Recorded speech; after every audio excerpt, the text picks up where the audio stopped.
Good morning, Ms. Sillo. I cannot help but say that you are confusing me. Because yesterday I was surprised to see you here. Now you are back where you usually are. Good morning. Good morning, General. Good morning, Chairperson. Good morning, Commissioners. Thank you. Good morning, Chair, and I apologize for the confusion I saw. But as the Commissioners, I'm sure by now are no doubt aware, this is my preferred position. I am dictated to by others when I don't have control over where I sit. Morning, Chair, morning, Commissioners. Good morning. Chair and Commissioners, we proceed today with General Flynn, and I shall be holding fort today. Thank you. That's morning, important. General. Good morning, Advocate Selu. General,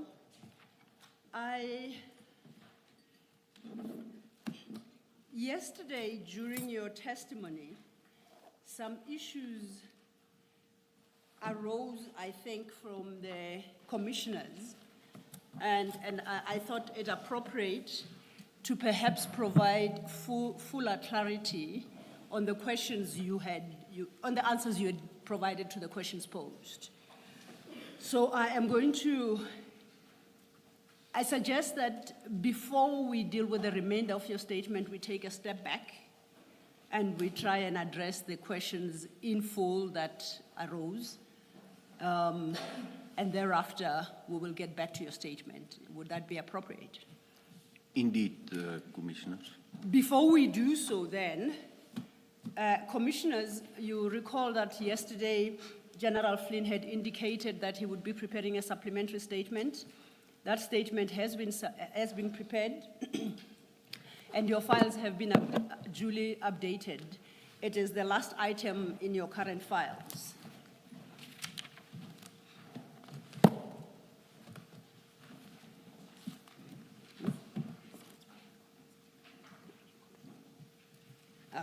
Now, General, let's turn then to your supplementary statement and formally place it on record, where we'll deal with the contents thereof in the fullness of time.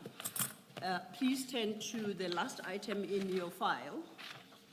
There is a statement there marked supplementary statement of Hendrik Franz Flynn. It's a 7-page document. And if you go to page 7, it's dated even date, and it bears a signature. Do you confirm that's your signature?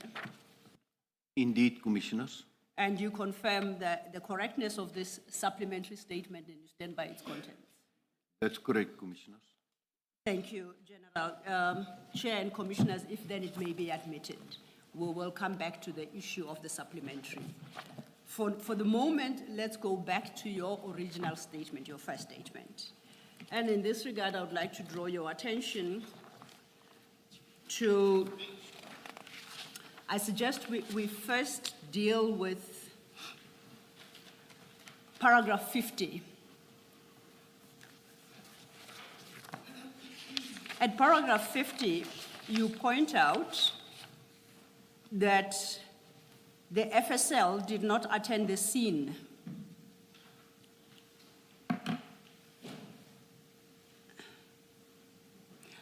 On 22nd June 2022 at the harbor. And the reason advanced was that FSL declined to do so because it was not a clan lab scenario, meaning it was not a clandestine drug laboratory. My question is, that term seems to refer to laboratory. And the scene as we had it at the harbor was not a laboratory case. Why then is the clan lab scenario of relevance to whether or not FSL could attend the scene? Commissioners, it became relevant because Colonel Jacob indicated that he requested their presence at the scene and they denied it. So there was no need to call them because even the protocol direct that LCRC or the local criminal record center attend to normal drug seizures. and not the Forensic Science Laboratory. So is it your testimony then that FSL in the circumstances was the wrong entity to make contact with? Indeed, Commissioners. And the entity that ought to have been made contact with is the LCRC? That's correct, Commissioners. To your knowledge, to your knowledge, was LCRC contacted by the investigators in this case on the day in question at the harbour? I do not have knowledge of that, Commissioners. You don't, did you say knowledge or record? I do not have knowledge of that. Knowledge of that. Thank you. The second issue is at your paragraph 51. And here you are dealing with the question of the requirement that the exhibits be sealed at the crime scene and not after they have been transported to Port Shepstone. You see, it's your last sentence in paragraph 51. I'm going to, and commissioners, we now have 2 SAP 13s. And I think this would assist with a question posed by Commissioner Khumalo yesterday. I'll call the one the Isipingo SAP 13, and then we have the Port Shepstone SAP 13. Currently, hearing my voice back to me is rather weird. Currently, they are running prints and they will be uploading. In order for General Flynn to provide the requisite clarity on the issue, it is necessary that they be at hand. So if you allow me, I will park this until those documents are at hand, then he can talk us through them. And then Commissioner Khumalo will have his response, I trust. Thank you. In the meantime, then, I would invite us, General, to deal with the requirements in terms of the instruction notes and the legislation insofar as it is relevant on this matter. And then we will look at the SAP 13s themselves to determine whether or not they complied. I would suggest for that purpose, then we go to your annexure HH2. Is it HFF2? HFF2. And I'm going to request your assistance to help us understand the requirements of HFF2. For the record, that is the National Instruction 8 of 2017, titled Property and Exhibit Management. I would like us to perhaps start at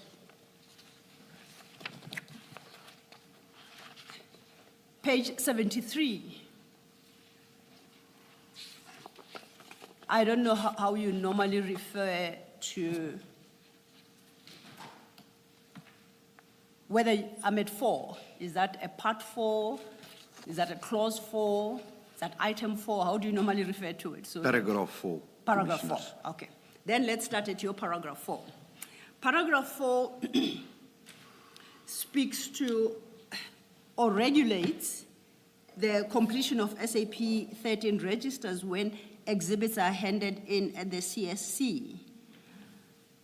I think firstly, let's understand what is the CSC, and please, in that explanation, contrast it with what we generally understand to be a police station, if there is a difference.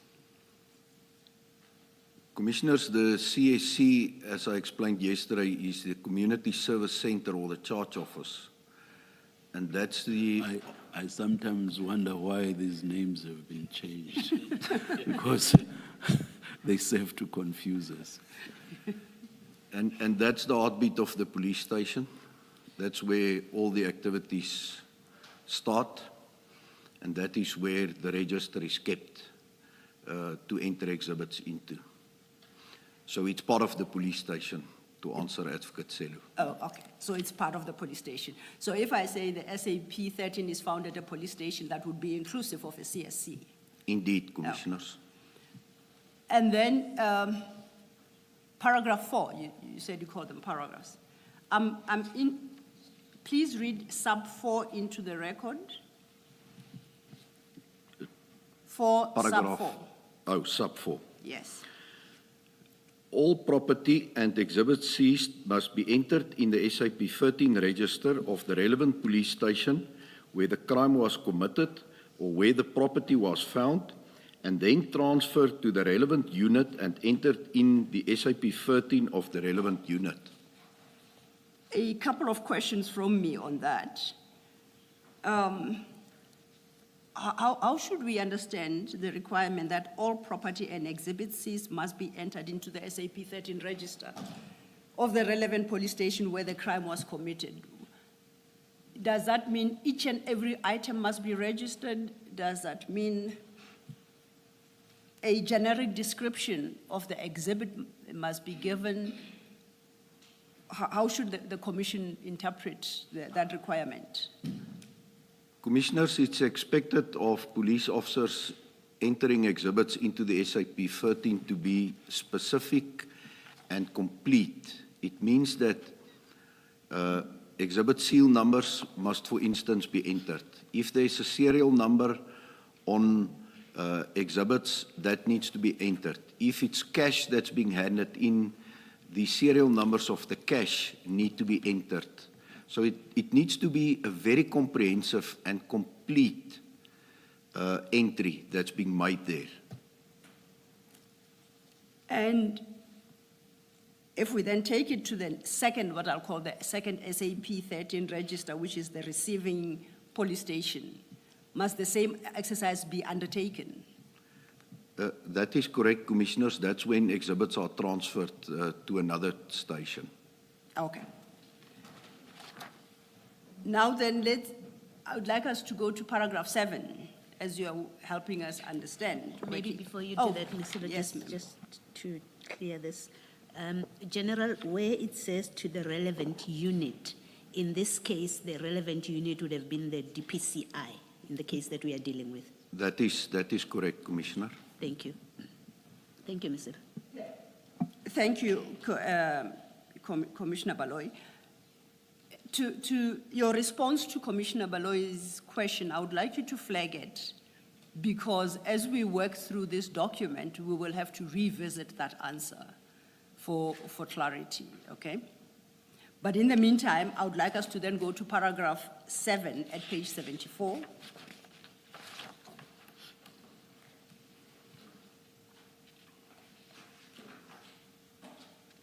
And at paragraph 7, which is headed Property in Temporary Storage Facilities in the CSC, I take it then police station, as you explained. And it requires that all property entered in the SAPS 13 must be locked in a temporary storage facility at CSC, where they must be kept safely until handed over to the station commander or exhibit official. In the case of the Port Shepstone seizure and the SAP entry at Isipingo, who would have at the time been the exhibit official? Warrant Officer Perumal, Commissioners. So Warrant Officer Perumal is our exhibit official. That's correct, Commissioners. Then I invite us to paragraph 8. You had touched on this briefly. Paragraph 8 regulates the transfer of exhibits from one police station to another.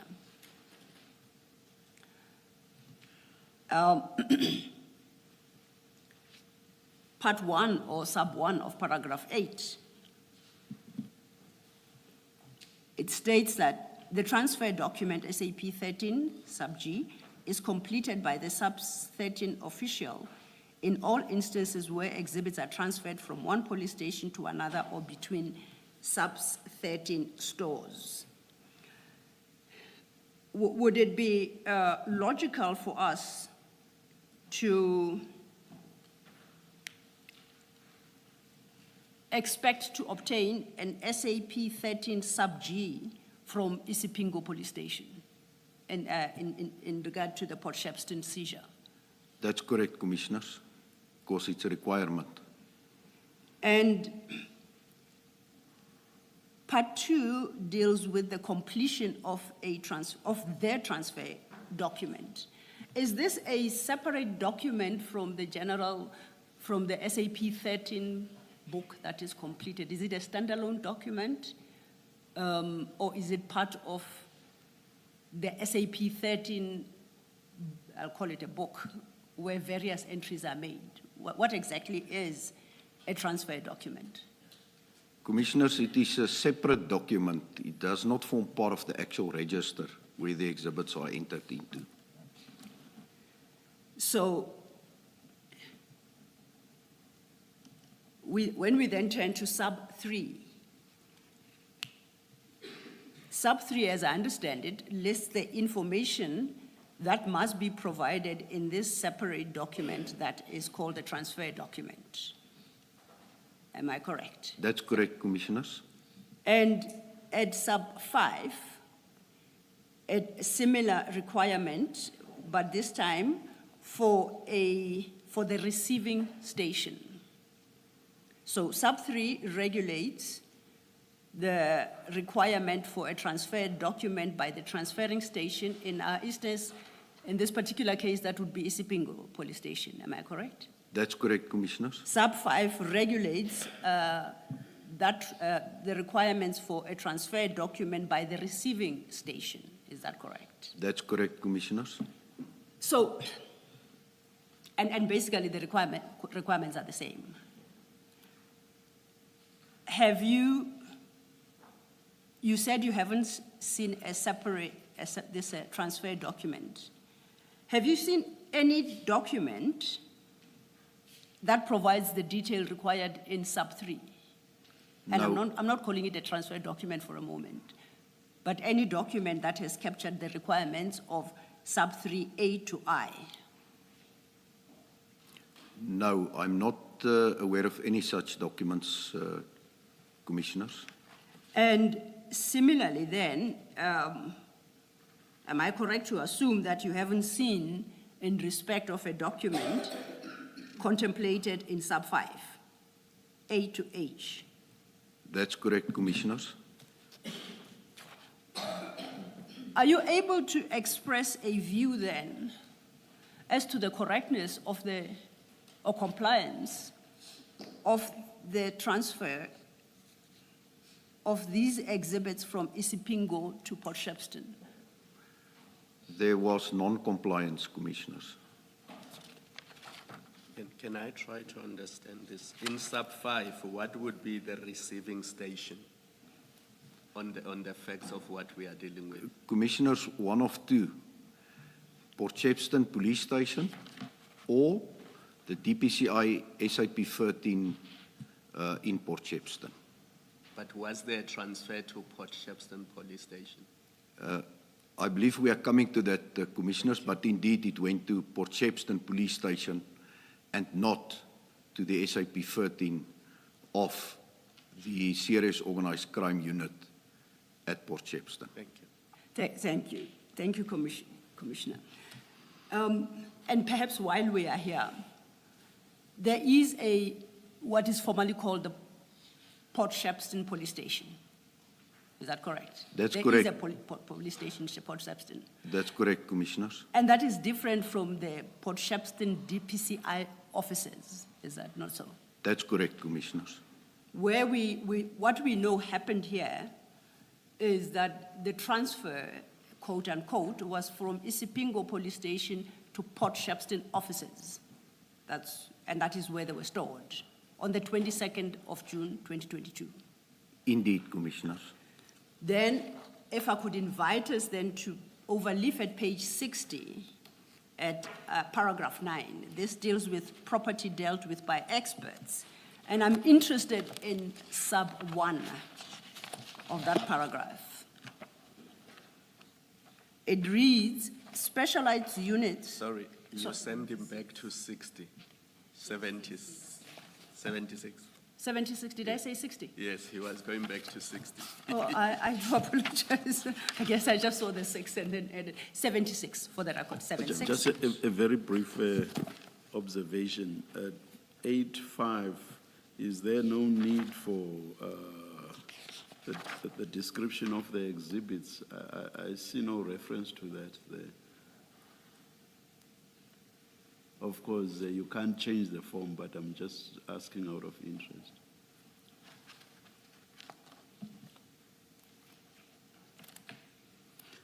There is reference to that under 383, H, description of exhibits. I would have thought that the person receiving there should be an entry that says description of exhibits again to correspond with what the transferor says. That's correct, Commissioner. Yes. You might want to raise that with the relevant sections of subs. Yeah. Thank you for that observation, Chairperson. Thank you, thank you. Thank you, Chair. I had then directed us to page 76.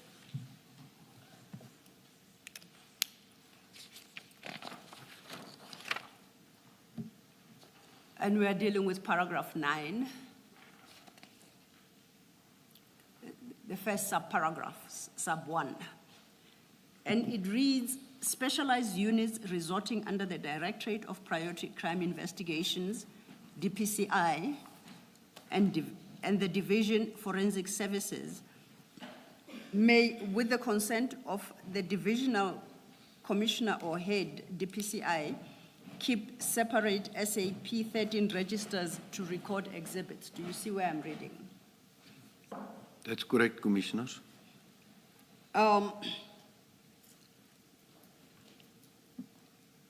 Is the Port Shepstone, are the Port Shepstone DPCI offices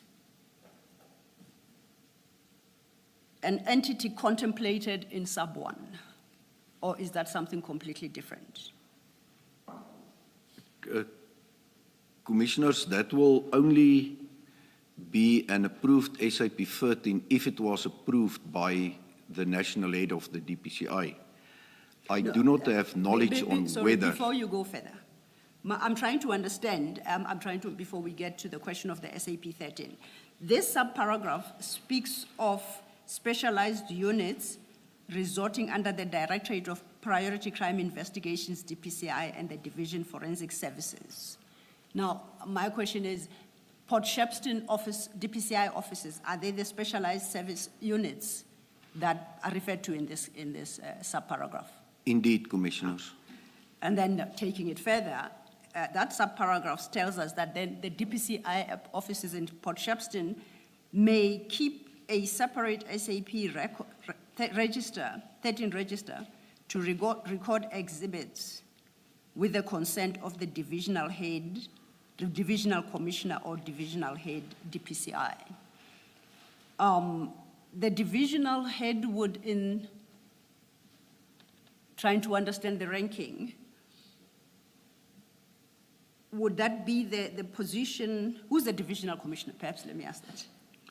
Well, from my reading of this paragraph, Commissioners, the divisional commissioner referred to here is the divisional commissioner for forensic services. Yes.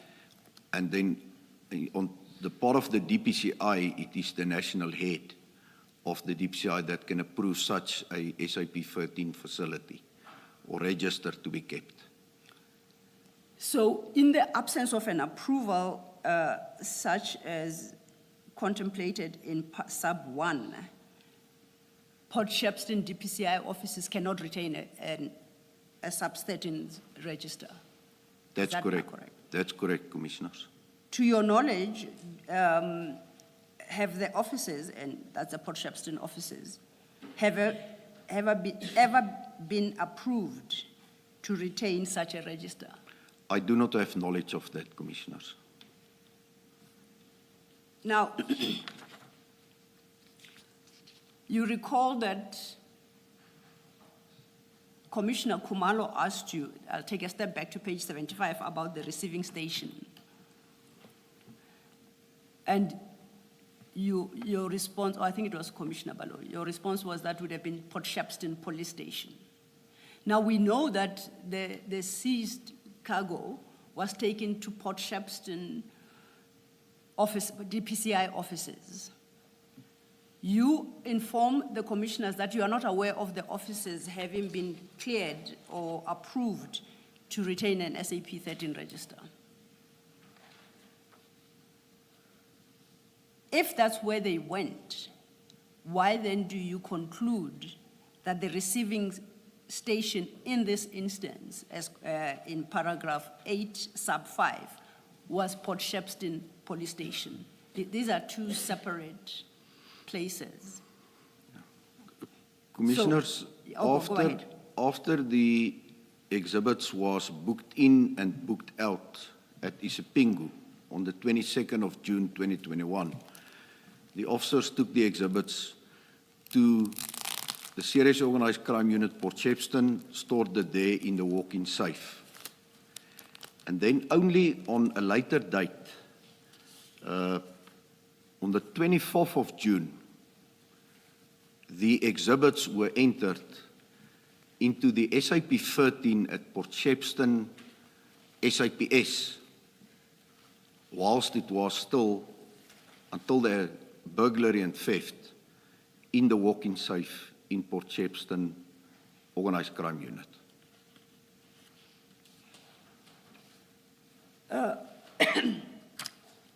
So if I understand you correctly, the exhibits were physically taken to Port Shepstone offices.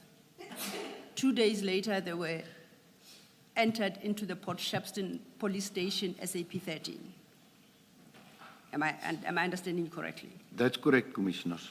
If Port Shepstone Police Station was intended as the receiving station, was it not required, therefore, to have taken control of the exhibits before they are entered into the SAP 13 at the police station in Port Shepstone? That's correct, Commissioners. But we know that it happened. Do you know whether there was ever a transfer, however temporary, from the DPCI Port Shepstone offices to the police station in Port Shepstone to complete the exercise, the SAP 13 exercise as the receiving station? Do you know? I'm not aware of such, Commissioners. Okay. Now, our SAP 13s are now available. Commissioners, there are two documents that have been presented before you. These will be Handwritten. handwritten, yes. They're actually completed forms. There are two of them. These are marked, paginated 193 and 194 as exhibits. There'll be exhibit CJC 193 and CJC 194 respectively. The small one is 193. 193. 193 is the smaller one. For now, I'll call them the small one until the general confirms what they are. I always rely on the attorneys to Yes, sort that out for indeed. years. Thank you. Yes, indeed, Chair, it shall be done. It was for purposes of the record. Yes, thank you. General, you have received the two documents that they've just been distributed now, I referred to, correct? That's correct, Commissioners. I would like us to turn our attention to the first. At the top right corner, it is written in manuscript A16. You see that document? That's correct, Commissioners. What is this? It's a two-page document. What is this document? Commissioners, it is a copy of the SAP 13 at Isipingo Police Station. Now, we know from evidence tendered thus far that this seizure was registered, was booked in, and subsequently booked out at Isipingo Police Station. Is this the SAP 13 that would have reflected that book-in, book-out process? That's correct, Commissioners. If you look at the first page of that document, there is an entry 373 dated 22/06/2021. And in the second column, it indicates DPCI inquiry number, and then it provides a description. Do you know what that entry is? Advocate Celo, do you refer to column 3, the entry? The or column second 2? entry on the page, the first seems to be headed 323, item, whatever, entry 372. The second is entry 373. 373. Oh, Yes, yes, 373. Rather dyslexic this morning, apologies. Do you see where I am, General? In column 2, Commissioners, that DPCI inquiry number, it refers to the inquiry file under which this investigation was conducted. And that was as at the date reflected in the first column, 22/06/2021. That's correct, Commissioners. I then want us to move to the third column. And if you could read, if you can make out what's written there, if you could read what's written in this SAP 13. Commissioners, it is written a 1 and then a bracket, so it's for item 1, and it's just reflecting 541, and then in brackets 541, multiply 1 kilogram brick containing powder suspected to be cocaine. And again, as you made a correction yesterday, it should have been, there should have been each somewhere there, because now this suggests that all of this is 1 kg. Yeah. That's correct, Commissioner. Yeah. Thank you, Chair. And I think you identified this as the Isipingo SAP 13, this document. That's correct, Commissioners. When one looks at this document, I do not see any further description as, I think, contemplated by the National Instruction 8 of 2017, that each exhibit must be individually identified in the receiving. No, in the first station where the crime is committed when they enter into the SAP 13. That's the totality of the description of the exhibits. It's inconsistent with the response you gave that each single piece of exhibit has to be individually listed in the SAP 13. And described. And described. Yeah, you would, for instance, if it was properly done, I would have expected to see that there would have been multiple entries, Commissioners, first and foremost. Second to that, there would have been an indication to say 1 forensic exhibit seal bag with seal number 12345 containing 20 suspected bricks of cocaine. And that will complete that entry. And then the second and the third and the fourth. And then all other additional exhibits that might have been seized from a crime scene. And what about the description of the containers? I mean, you can't just say a brick, because how does that work? My understanding was that they were wrapped in black or some other form of, because looking at this, it's so easy to swap it for something else, and nobody would know that the exhibits have been swapped for something else. Shouldn't the description of the containers also say, I'm just looking at Chair's Constitution. Chair is a big fan of the Constitution. Its color is black, and so the photos that we saw yesterday, shouldn't that be part of the description as well? Indeed, Commissioners.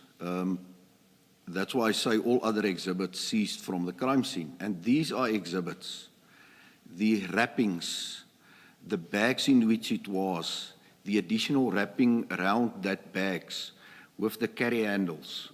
All of those was then supposed to, after it was, the cocaine was removed from those bags, to also form part of the list of exhibits. Yeah, I think look at the screen. That's what I correct. had in mind. Yes. Yes. Thank you. So then in response to Commissioner Khumalo's question, each one of those bricks ought to have been listed in this Isipingo SAP 13 and fully described. Well, since almost all of them are similar, it's Yes. basically two types of packaging. Yes. Commissioners, that's why I indicated it gets supposed to be packaged correctly at the crime scene, and then you give an explanation of the exhibits that's handed in. So it serves no purpose to go and describe each and every block, because it will be 541 of similar entries. It obviously needs to speak to the chain of custody, and that's why it's important that the seal numbers in which 20 or 15 or 10 blocks are packaged are properly reflected in the register, as well as, and you can see it there on the top left-hand side of the photo, that black bags, all of that it's still exhibits, and it needs to be also sealed and properly recorded in the applicable register. And I think your testimony yesterday was, it is at this juncture, when they are entered into the SAP 13, that they must be sealed in proper forensic evidence bags. Before you Yes, Chair. you deal with it, now that you've taken us back to the photographs, Ms. Sigels Ncube promised to give these photographs and maybe something else as well, I'm not sure now, to give them exhibit numbers. Please do not forget that. No, indeed, I understand that is Yes. underway. And the exhibit number, the two exhibit numbers we provided, CJC 193194, have already taken the pictures into consideration. Okay. Yes, definitely, Chair. All right. Thank you. Thank you.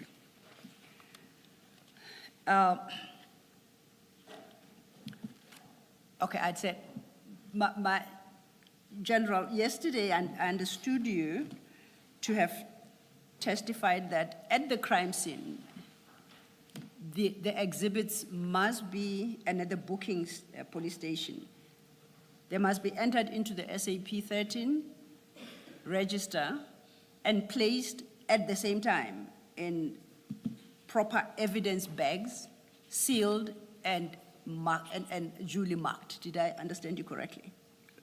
That is at the crime scene, if conditions permit, obviously, as per the directive, Commissioners. At the crime scene. At the crime scene. So we know that it didn't happen at the crime scene. Instead, they were taken to the Isipingo police station. And that picture we looked at were the exhibits as they were at the Isipingo police station. That is the time they were entered into the SAP 13. Am I correct? That's correct, Commissioners. Now, I want to understand whether after the entry into the SAP 13, is it at this juncture they must be placed in evidence bags and sealed? No, this was already at the police station. So if they omitted to do it at the crime scene, at the container, at least there was a second bite at the cherry where they could have conducted still proper crime scene management. And even here, it was not done, Commissioners. So, Sorry. yes. General, are you saying even here at Sipingo, they should, having failed to do it at the crime scene, at this point now at the police station, they should have put them in bags? Indeed, Commissioner, although on face value what I observed there is that the exhibits were already contaminated, unless the colleagues had gloves on.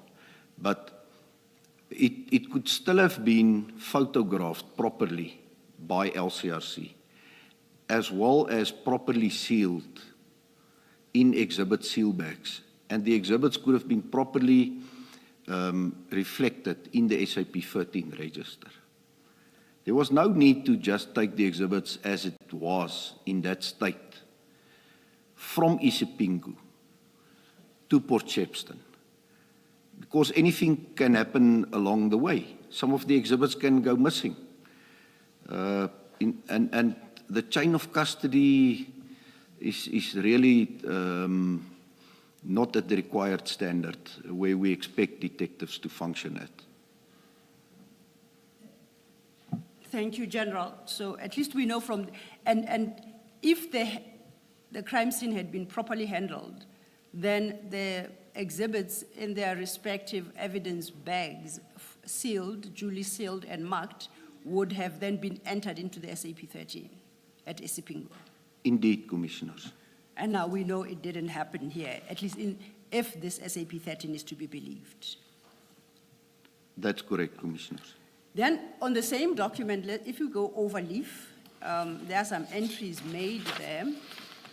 I just want you to explain to me.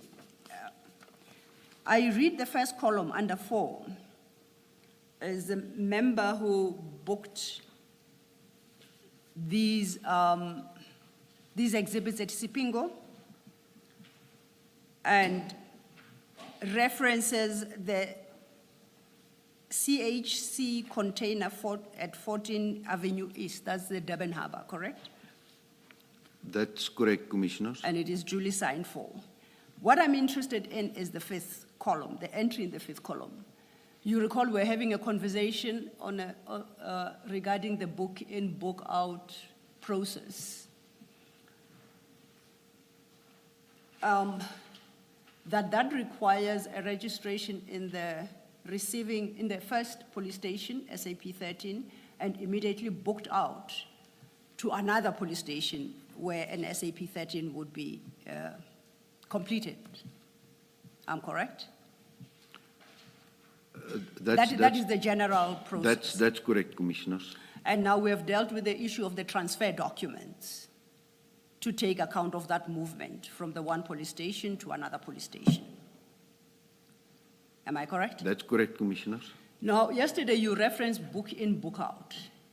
Must that strictly be from police station to police station, or can it be booked out for other purposes? The exhibits can obviously and must be booked out to be submitted to the Forensic Science Laboratory, Commissioners.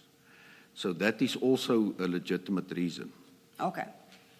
And if we then look at column 5, the entry there, the second one, I think the book sort of reads across.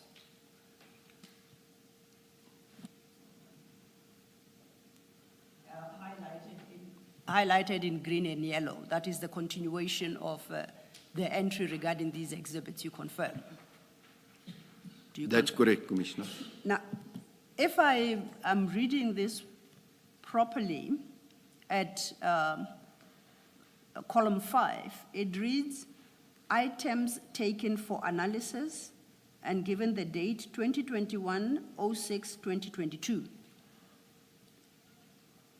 I read that to be the book out process that you spoke of after the book in. That's correct, Commissioners. That's what column 5 is created for. And I see that happened, it confirms it happened on the 22nd of June 2021, which is the same day as the date of seizure. Yeah. Is that correct? It reflects, obviously, taken for analysis. I'm interested in the date for the moment, General. Yes, that's the date of the seizure. Now, my challenge is, we know after the book out, they went to Port Shepstone DPCI offices. This is the reason provided here is items taken for analysis. Was analysis to be done at the Port Shepstone DPCI offices, or am I misreading what's here? Commissioners, perhaps just two things that I need to comment on. First and foremost, this entry by one of the detectives that was part of the search and seizure operation referred to in column 5 was supposed to be in column 6, not in column 5. Column 5 is for the station commander or the SAP 13 clerk to acknowledge the receipt of the exhibits. That's the first aspect. The second aspect is that clearly this entry is a false entry because the exhibits was never taken for analysis on that date. It's completely misleading because the exhibits went from Isipingo to Port Shepstone and it was never submitted for analysis as depicted here. Not on that date and not ever. That's correct, Commissioner.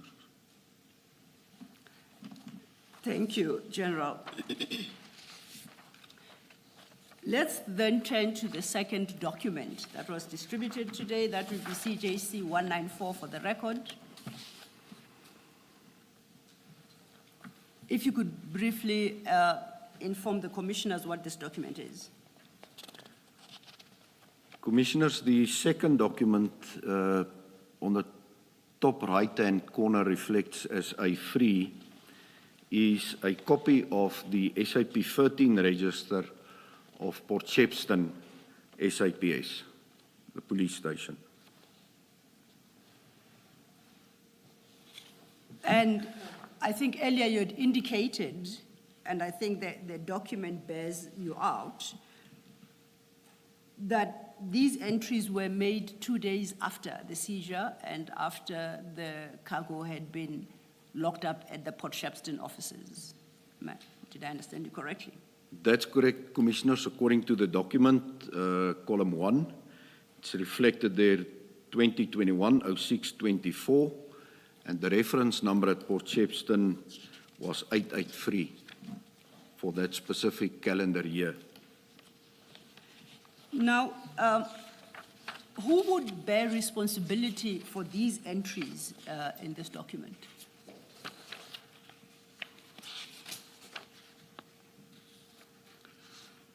Commissioners, the exhibits was entered by Warrant Officer Mpangase.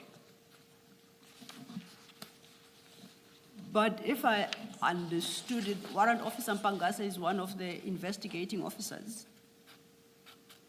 Should the SAP entry not be countersigned by the exhibit official, the official who is responsible for the exhibits at the police station? Commissioners, if we can perhaps go to the last page Yes. of this exhibit.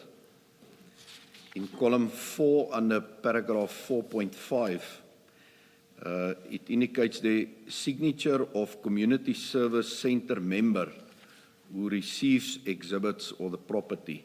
And there is a different signature affixed to that column under 4.5 after Warrant Officer Mpangase entered the exhibits into the register.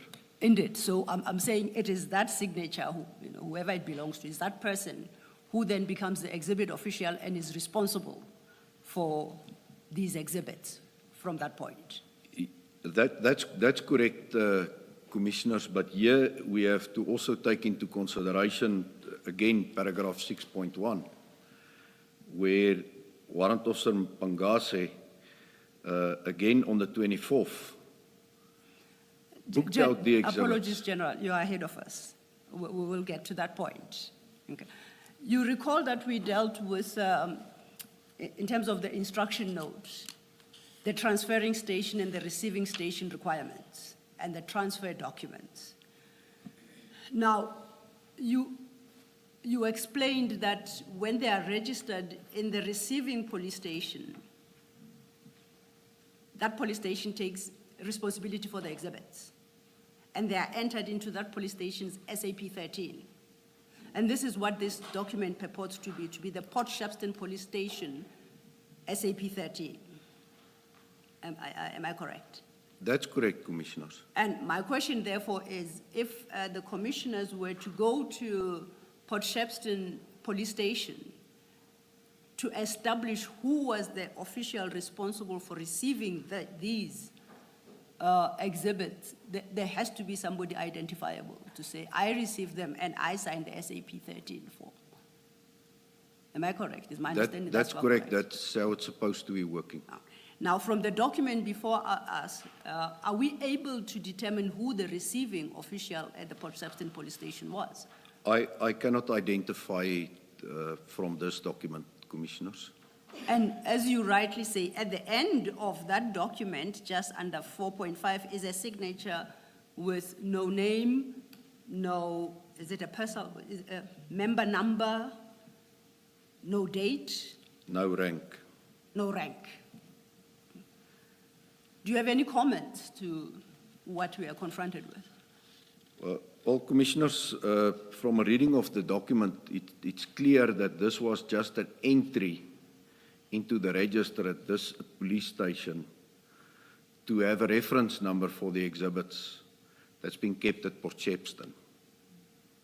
According to my knowledge, the actual exhibits was not taken out of the walk-in safe at the unit, taken to Port Shepstone, booked in there, booked out, and taken back again. This is just a paper exercise that was performed here. And that is why Warrant Officer Mpangase immediately again, or directly after he entered it here, on the same date, made the entry, apparently he made the entry under paragraph 6, that the exhibits is taken for investigation. Taken from the Port Shepstone police station in 6.1. Yes, it reflects items 3.1 to 3.31 taken for investigation. Obviously then from the police station, because the entry is made at Port Shepstone police station. So it's incorrect, it's a false entry. We will get to you say it's Warrant Officer Mpangase's entries under 6.1. I'm still interested in what was happening to record these exhibits as received by Port Shepstone police station. As you sit there in the position that you are in, must somebody be held accountable for this entry besides Warrant Officer Mpangase, who at least signs here as the person handing them in? Must the purported receiving person be held responsible and answerable to what exactly was happening here? Commissioners, it's a difficult question. I believe that if that individual can be identified, it will be prudent to perhaps get a version from that official in terms of what transpired here before I can comment on whether that person needs to be held responsible. I do not know what transpired there. I'll put it differently. Somebody purported to have received these. You testified earlier that you know that they never left the DPCI offices in Port Shepstone. Is that a concern to you that you are confronted with an entry such as this in circumstances where somebody in Port Shepstone police station purports to be receiving something that never left the DPCI offices in the first place? Indeed, Commissioners, because it is a misrepresentation. Now, that person, would I be correct to conclude that based on what is written here, this person confirms that these exhibits were in fact cocaine? You remember when they left Isipingo, they are noted as suspected to be cocaine. The receiving, if we go to the first document, the Isipingo SAP 13, says 541 by 1 kg brick containing powder suspected to be cocaine. You confirm that, right? That's correct, Commissioner. And we know overleaf in that, the entry was that these were taken for analysis. That's and correct. You testified that, to your knowledge, no analysis was conducted. That's correct, Commissioners. 2 days later now, Port Shepstone police station accepts them as bricks of powder. Oh, so my apologies. It still says suspected to be cocaine. I misread that. My question is there any evidence, objective, independent evidence, that the exhibits entered into Isipingo SAP 13 are the same that are now registered here at the Port Shepstone police station? Is there any independent evidence that the commission can turn to? I think you said that Isipingo is about more than 100 kilometers from Port Shepstone. Port Shepstone, that's correct, Commissioner. So what must we look to satisfy ourselves that what was taken, what was registered as Isipingo is indeed what is now registered at Port Shepstone police station? There's no independent corroboration to come to the conclusion that what was entered in Isipingo is now entered at Port Shepstone, Commissioners. Now, are you in a position to express an opinion as now regards the conduct of Warrant Officer Mpangase, who, as you indicated under column 6, states that these items were taken for investigation? Do you have a view to express on that? Commissioner, even that is a misrepresentation. If it was booked out for investigation, there was no investigation to be done on the exhibits except for the work to be done by FSL. So it was supposed to read, taken then for submission to FSL.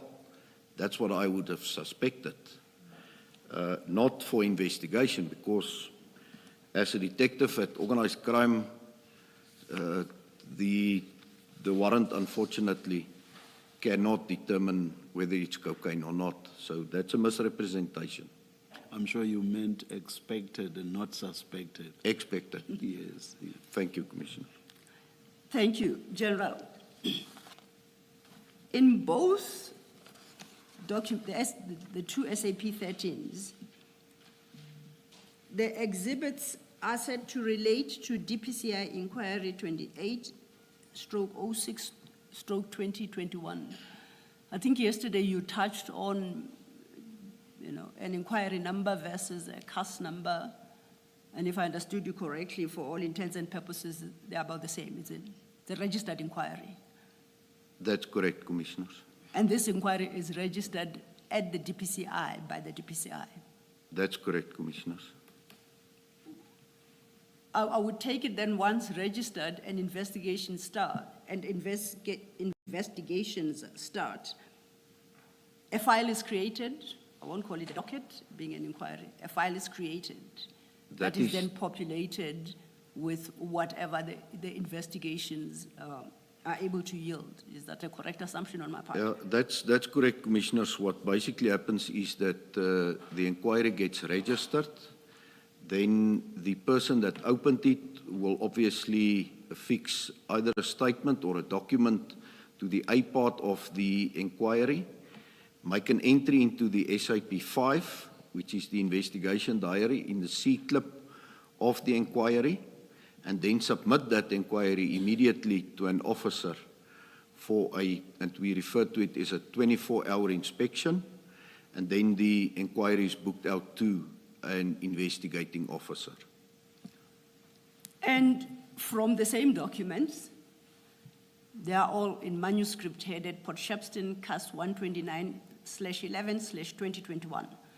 But that is the post-burglary or post-theft of the exhibit. That's a different CAS number, correct?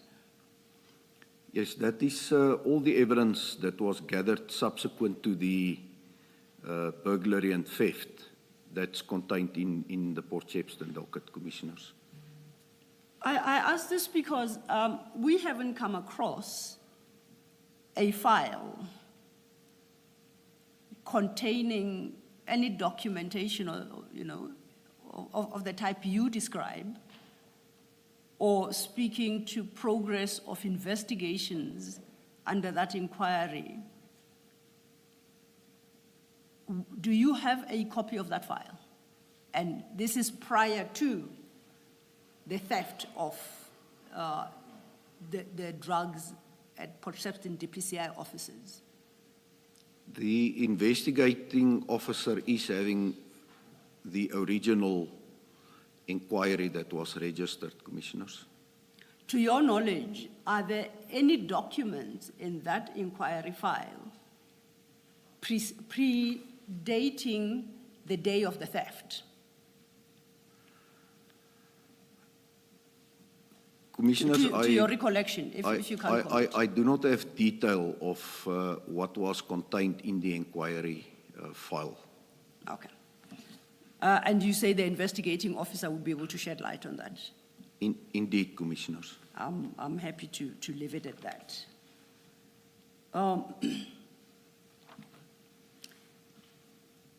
Now, I think we can then pick up from where you left off at your statement.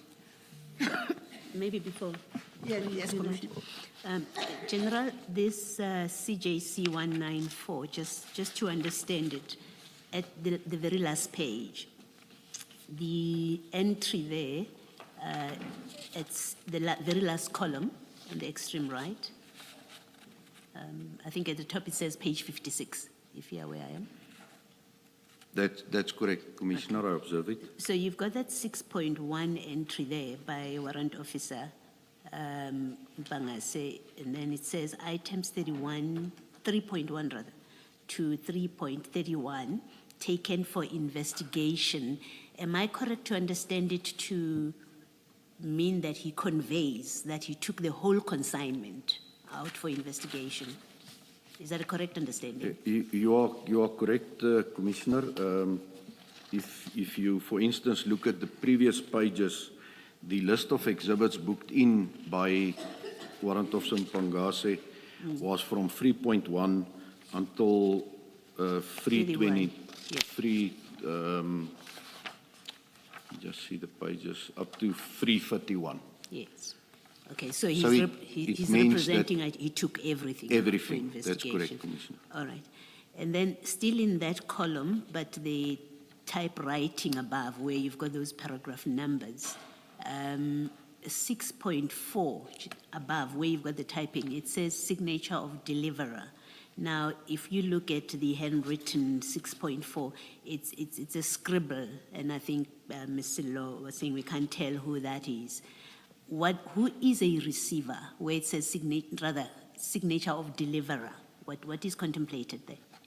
The deliverer obviously will be, and on face value it seems to be the same person that signed on a 4.5, will be then the Community Service Center commander in all probability, if it was not the SAP 13 clerk that affixed his or her signature to both columns. So they are a deliverer because what? They are the ones that hand over the... And handing out the exhibits again, Commissioner. To Mpangase if things were done properly. Ordinarily, he would be handing over. That's correct, Commissioners. Okay, all right.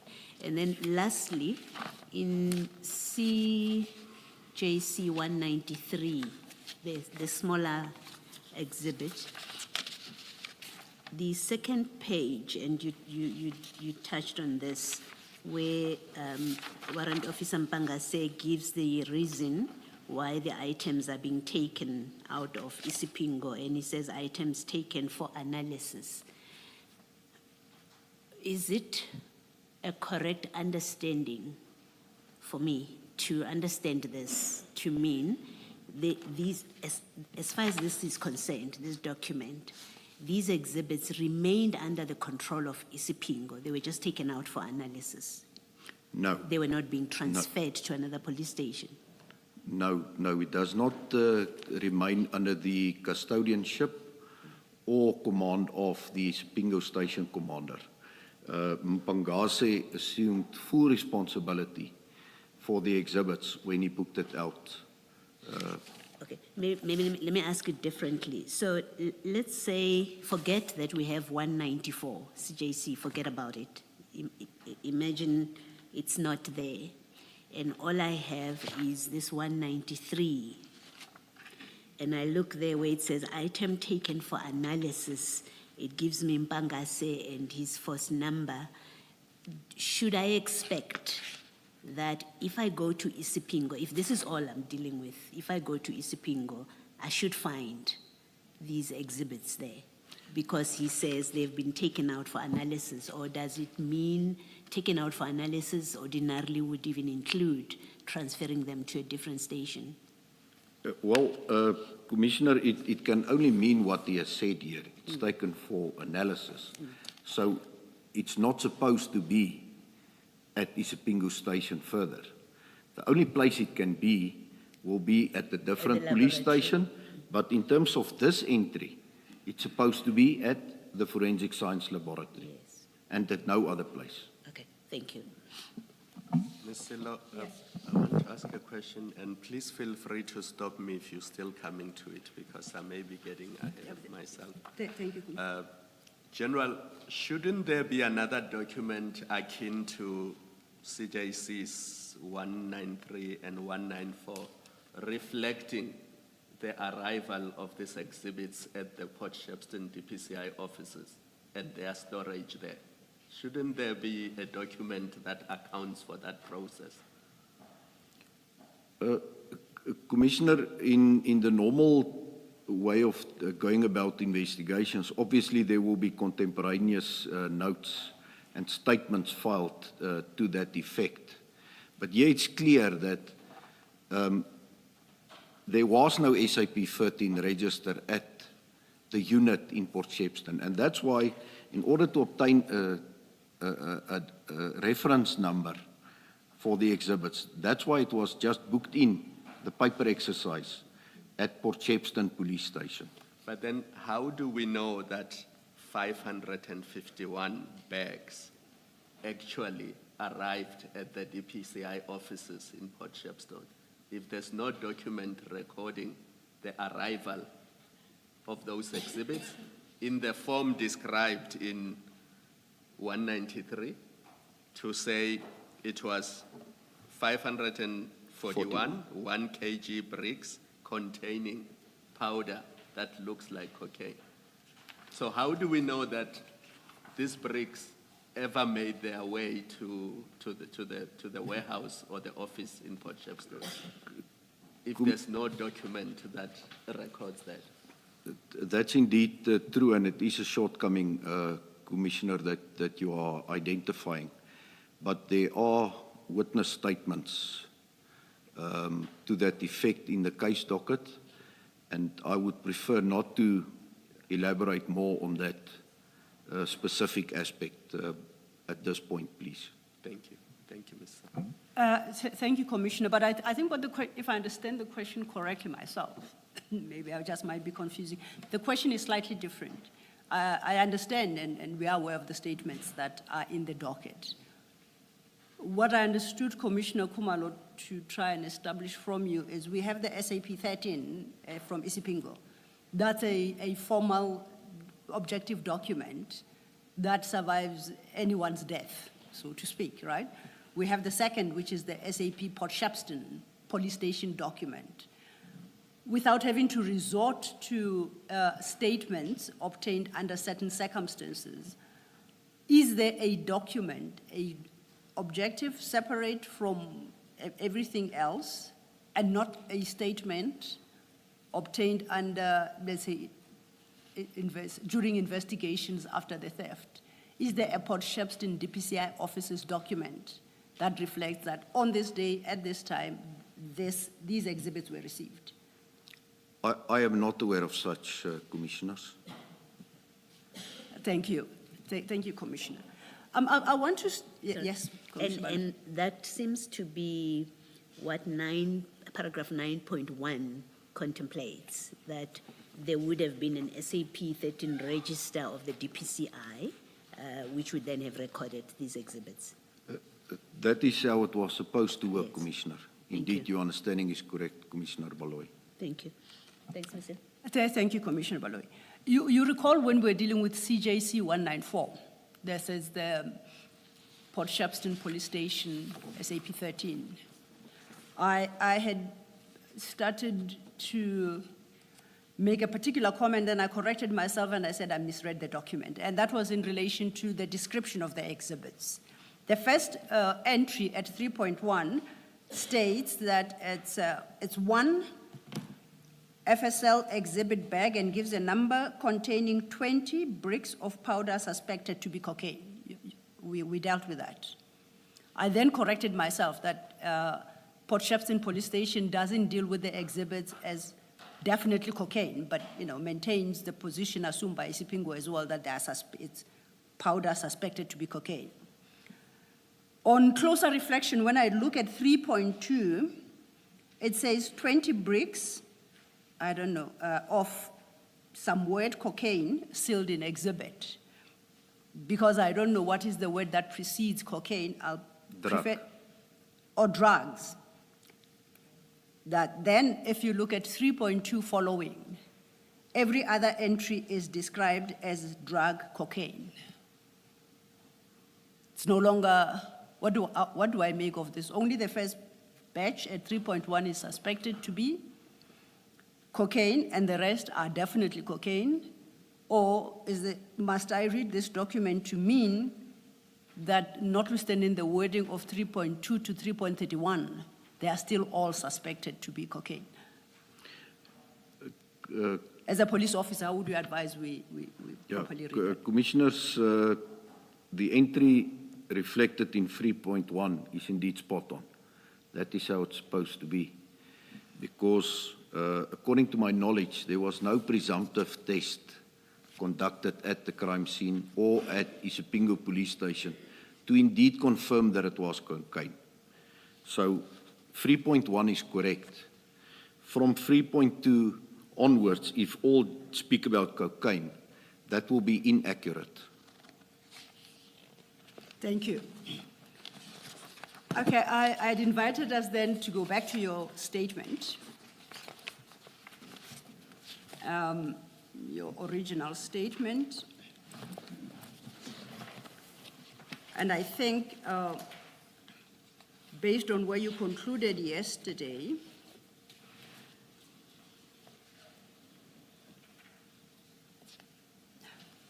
we should pick it up from page 23, paragraph 65. Not 64. I was wondering whether it's 64 or 65. I'd marked 65, I but actually I'm have- happy to go back to I 64. actually have a mark against 64. That will do so, Chair. In fact, I'll go a step back, perhaps to contextualize. At 63, you say I referred earlier to the November 2021 information note by General Musikidi. Do you see where I'm reading? That's correct, Commissioners. And then, as the Chair suggests, we then must pick it up from your paragraph 64. Correct? That's correct, Can you Commissioners. deal then with the contents of paragraph 64? Yes, Commissioners. There is an allegation that FSL was again contacted on 27 October 2021 to expedite the analysis report. However, Warrant Officer Secheri reiterated that FSL did not have space to store the exhibits. This is after FSL had received 700 kilograms of cocaine seized in Ereton in July 2021. Curiously, no attempts were made to increase security at the premises or to move the cocaine to a more secure location after the attempted break-in. If you could continue then on to 65, then we will turn our attention to the information note you reference. I say this especially because even before the exhibits were stored at Port Shepstone, the premises had not been secure. In the information note, General Musikidi refers to 6 break-ins at the premises before June 2021, with the most recent before the theft being on 15 January 2021. Most importantly, on 22 January 2020, Lieutenant Colonel S.R. Singh, Acting Section Commander Counterintelligence Crime Intelligence KZN, submitted a report to the Provincial Head of Crime Intelligence KZN, Provincial Head of the DPCI KZN, Section Head Operations Crime Intelligence KZN, Section Commander Ugu Cluster Crime Intelligence KZN and the National Head Security Standard Counterintelligence to address the security breach at the Port Shepstone premises following the 20 January 2020 break-in. The report is attached to General Musikidi's information note. Okay, there are two issues, particularly in this paragraph, that I think we should deal with sequentially. The first is you say the report references 6 previous break-ins at the premises before June 2021. General Musikidi's report and information note is your annexure HFF4, starting at page 113. That is the document you reference, correct? It is correct, Commissioners. Okay, now if you turn to page 118, the heading there is the security aspect.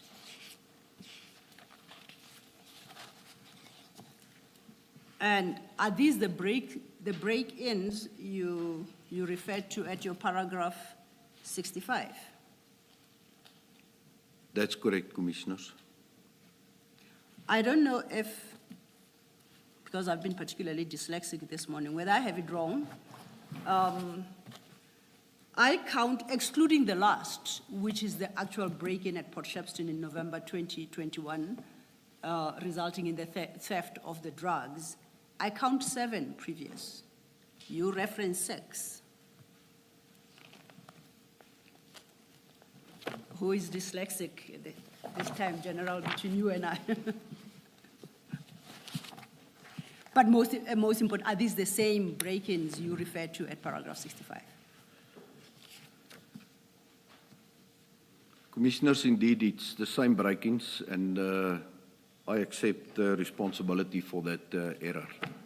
It's indeed 7 and not 6. Most importantly, it's for my own self-esteem, because it confirms I'm not particularly dyslexic. Thank you.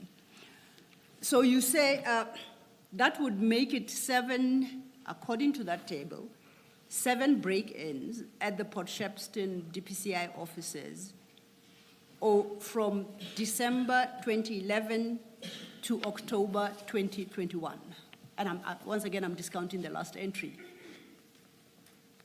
Am I correct? That's correct, Commissioners. In your experience,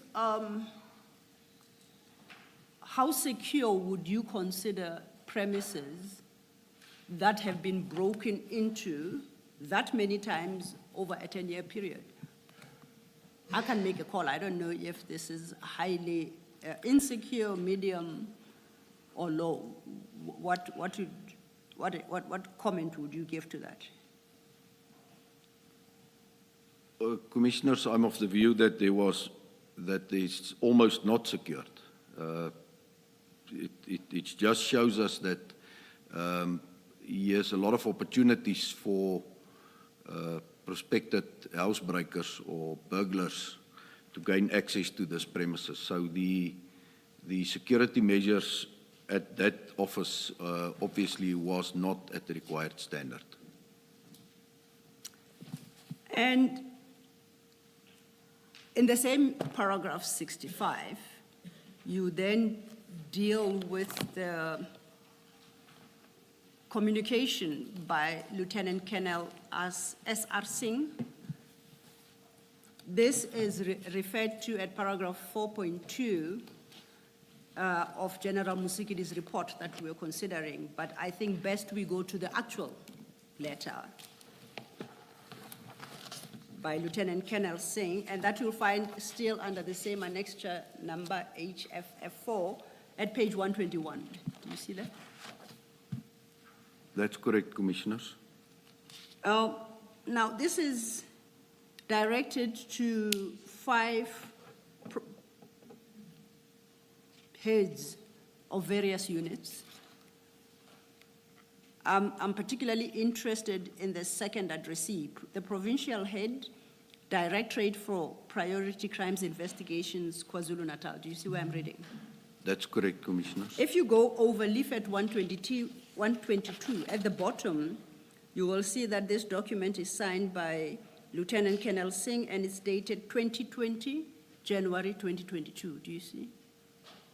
That's correct, Commissioners. Do you know who was the provincial head, Directorate for Priority Crimes Investigations, KwaZulu-Natal, as at that date?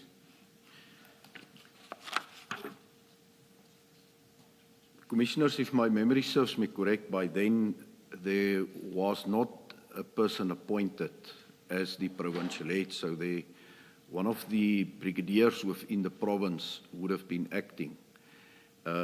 General Sonona was only promoted and appointed later during 2020 to the position of provincial head for the DPCI and KZN. So subsequent to this letter, he got promoted. So, and it's a position that General Sonona continues to hold. That's correct, Commissioners. So based on your answer then, are you suggesting that General Sonona would have inherited these issues, quote unquote, by inherited?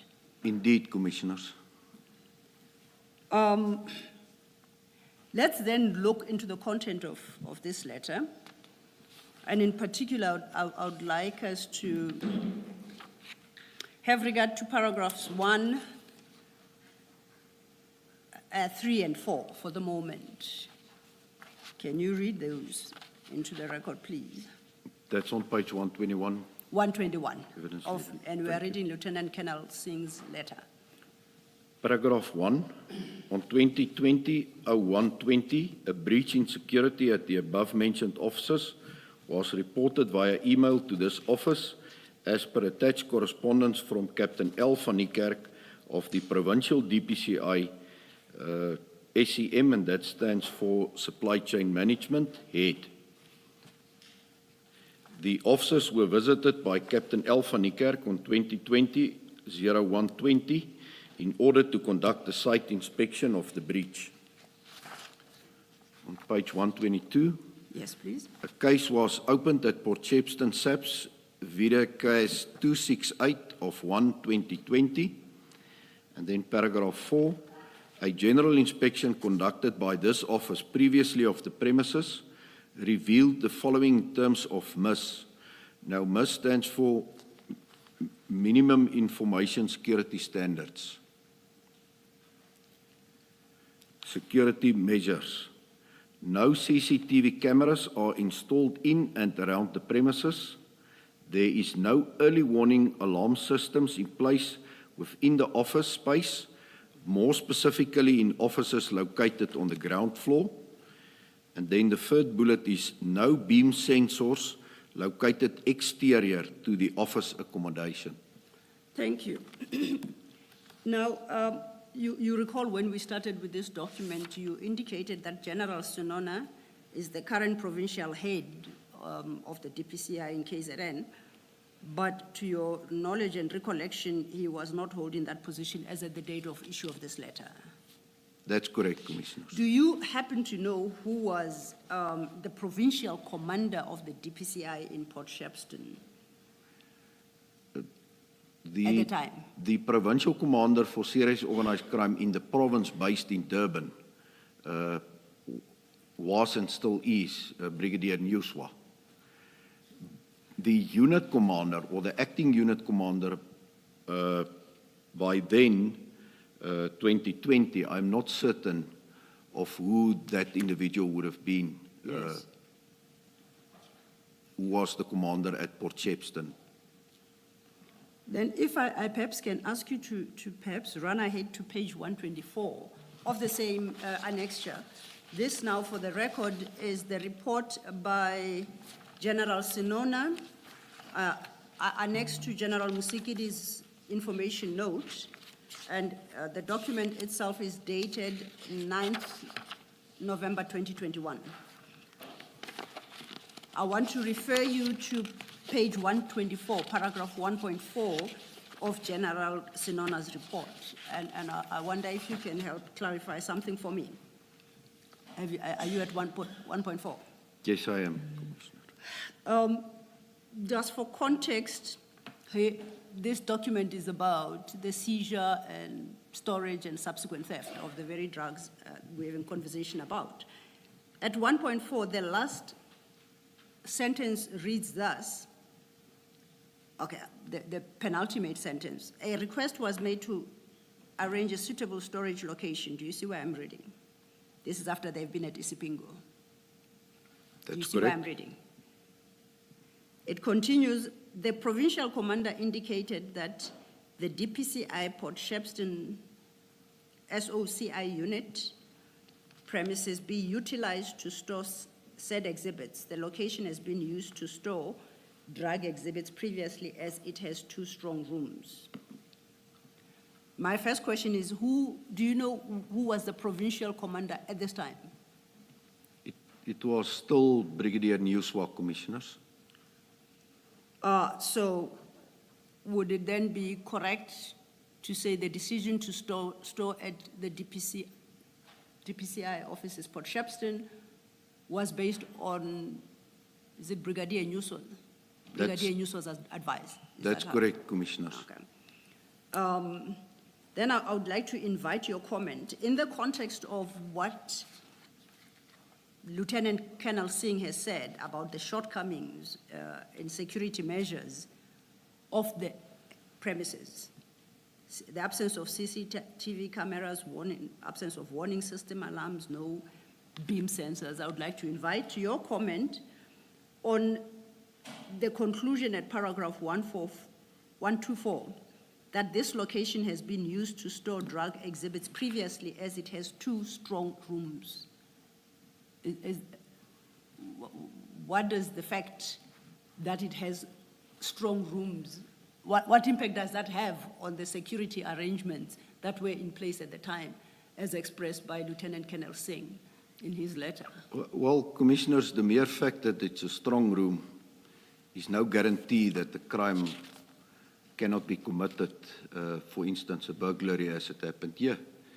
You need additional layers of security measures to obviously make it difficult or impossible for individuals to breach that premises first and foremost, and then to get access to the building, and then to execute successfully the bridging of the vault and the removing of the exhibits.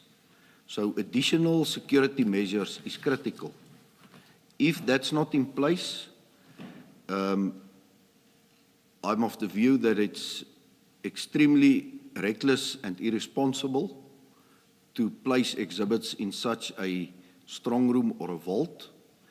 It would have been more safe at any other police station that is 24 hours manned, because at least you've got a human element then at the police station, and those police officers on duty in the charge office are armed. So at least that's an additional barrier that was completely absent here. Thank you, General. Then if we could go back then to General Musikidi's, Lieutenant Colonel Singh's letter at page 121.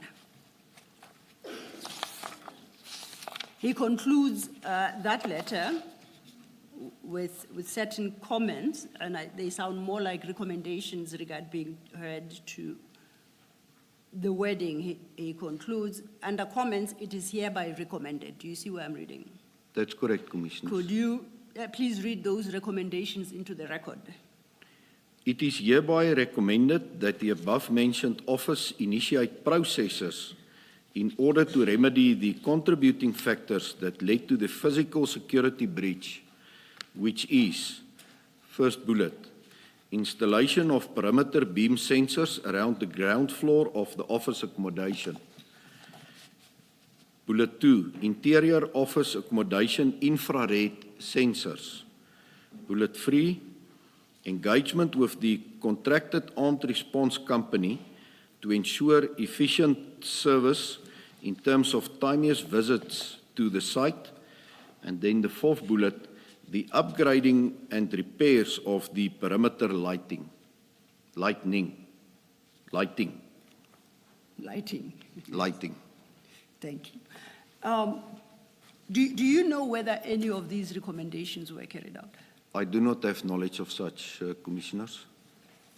So you are not in a position to comment whether or not any one of them was in place 18 months later when the theft took place?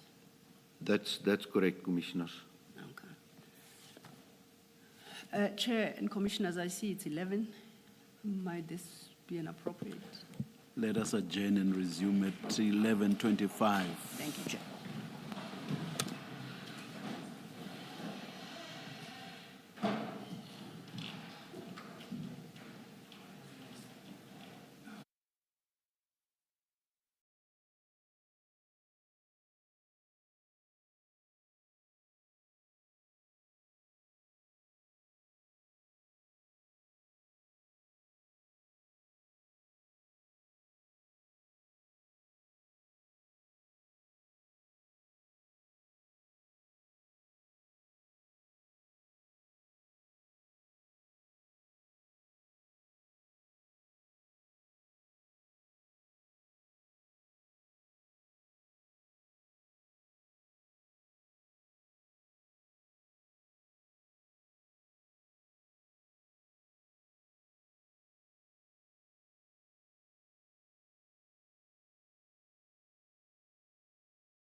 Good morning again. It's 24 minutes past. We are ready to resume the hearing. Please switch off your cell phones and any devices that might disrupt us. Thank you.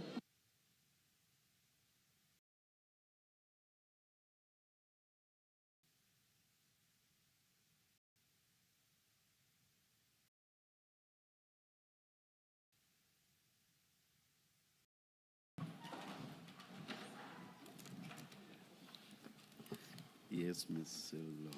Yeah, thank you, Chair. Chair, before I continue with General Flynn, may I request that we attend to a housekeeping matter that I had intended to bring up yesterday, but in the pressure to prepare a full-blown in-camera application, I overlooked it. For the record, the witnesses appearing this week do so are members of the SAPS. They are appearing in response to subpoenas received. General Sinona had been issued with a subpoena to appear on the 8th of May, which is Friday. On Monday, this past Monday, the 4th, at about 6 p.m., we received a request from his attorneys for a postponement of his appearance from the 8th of May to a later date. Now, I address you, Chair, to request that you grant that postponement to the 1st of June. So the subpoena stands to the 1st of June, 2026. Just for the record as well and clarity, the application to move one witness's testimony in camera is in respect of a different witness, and the outcome of that application, as you had indicated, is awaited tomorrow in the afternoon. You will determine whether that witness is proceeding in camera or in public, and that is still underway. So I'm moving I have a slightly different request, specifically in respect of General Sinona, that his appearance in terms of the subpoena issued be postponed to the 1st of June as they had requested. The request came through on Monday the 4th. Thank you, Chair.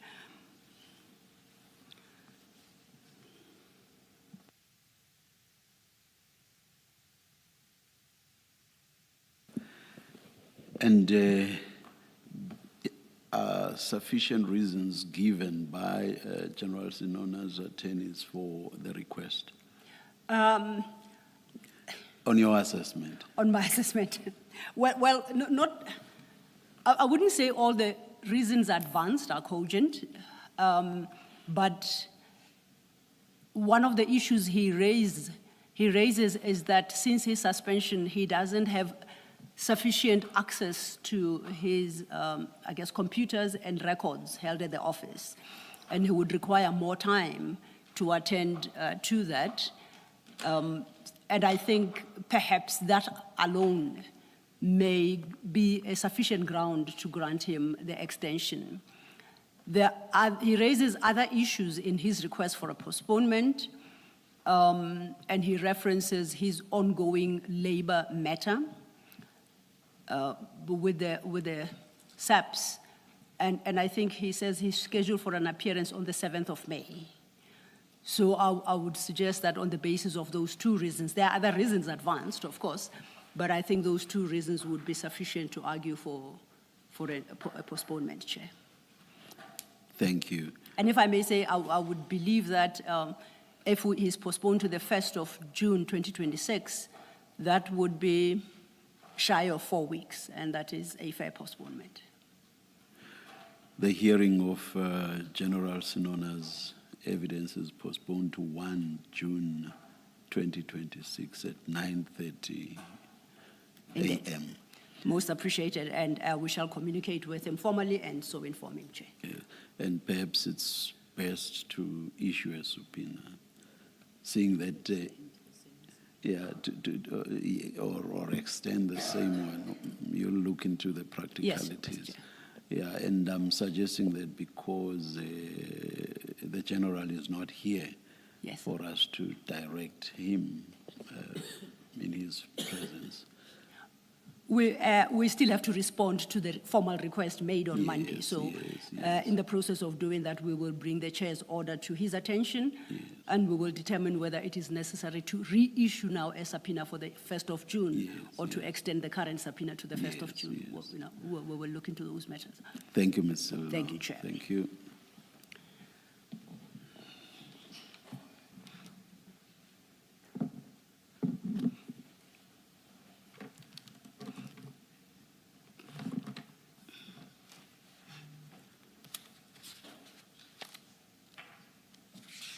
Yes, we may Thank you. commence. Yeah. Well, having disposed of that, then I think we are ready to proceed with General Flynn. General, before we broke for tea, you had confirmed that the recommendations, you had addressed the question of whether or not the recommendations made by Lieutenant Colonel Singh as regards the security of the DPCI officers in Port Shepstone had been given effect to, and you had directed us to Captain Nuswa, now the ranks, Brigadier Nuswa, Brigadier Nuswa as was, the person you say was the provincial commander at the time. that's Who, correct. according to General Sinona's report attached to General Musikidi's information note, is said to be the one to have suggested that the Port Shepstone offices may be used. And you had commented about how appropriate that was, if it was based only on the fact that the offices have 2 strong rooms. So it was just to locate us in the statement. Staying then with General Musikidi's information note, and that is your annexure HFF4, starting at page 113.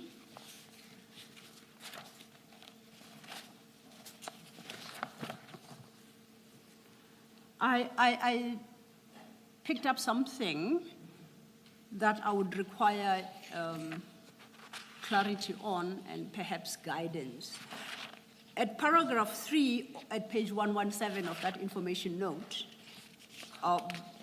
General Musikidi quotes the National Instruction 8 of 2017, and in particular paragraph 12, property dealt with by experts. Do you see that?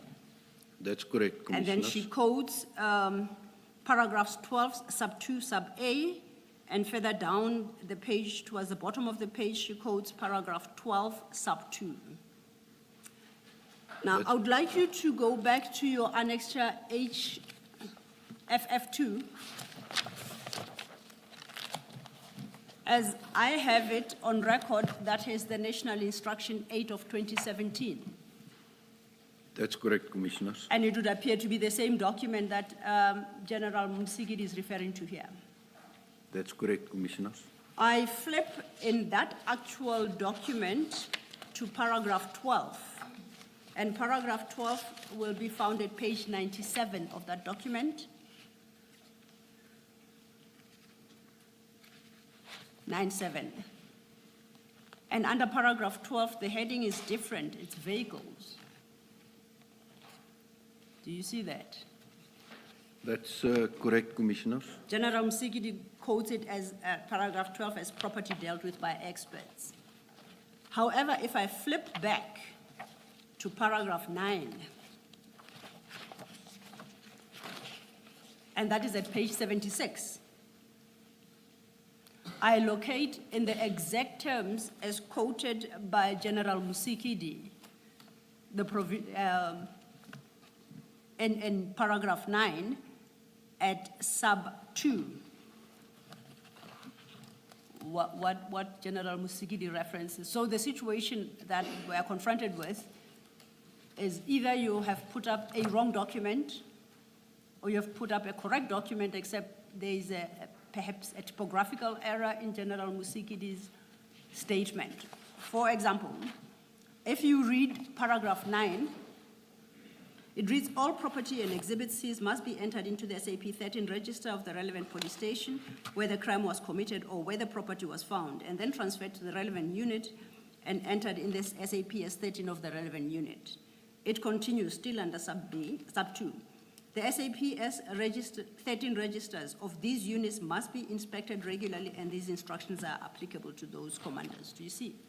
That's correct. Now, if Commissioners. we go back then to General Musikidi's report, these are the exact same words that are quoted here, except that they are said to be in terms of paragraph 12.2a and paragraph 12.2. Now, if you were to go back to the vehicles, there is, in fact, paragraph 12 vehicles, there is no paragraph 12.2 for starters. How do we reconcile, how do you suggest we reconcile these seeming contradictions?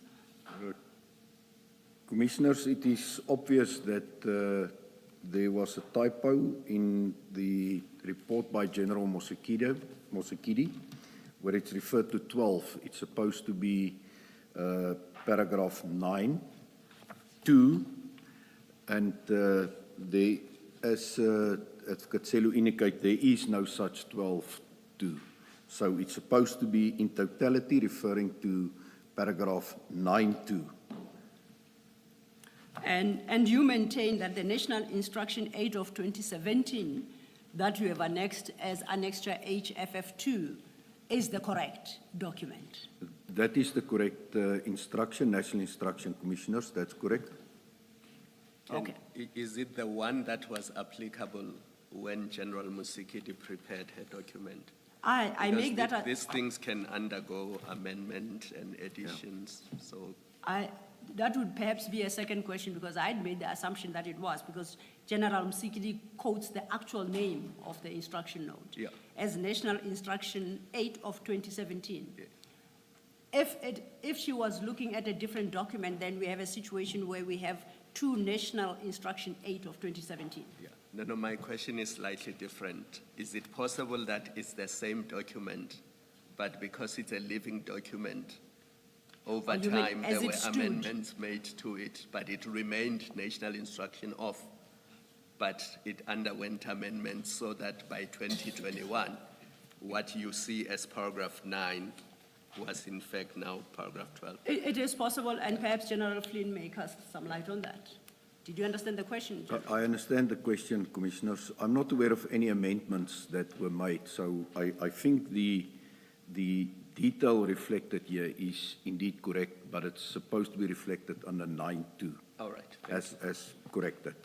And for completeness, Commissioner Khumalo, perhaps what we may do, we may request General Musikidi to clarify whether the annexure HFF2 that General Flynn has put up is the exact same document that she references here, or whether it was perhaps an amended version of it, of a prior date.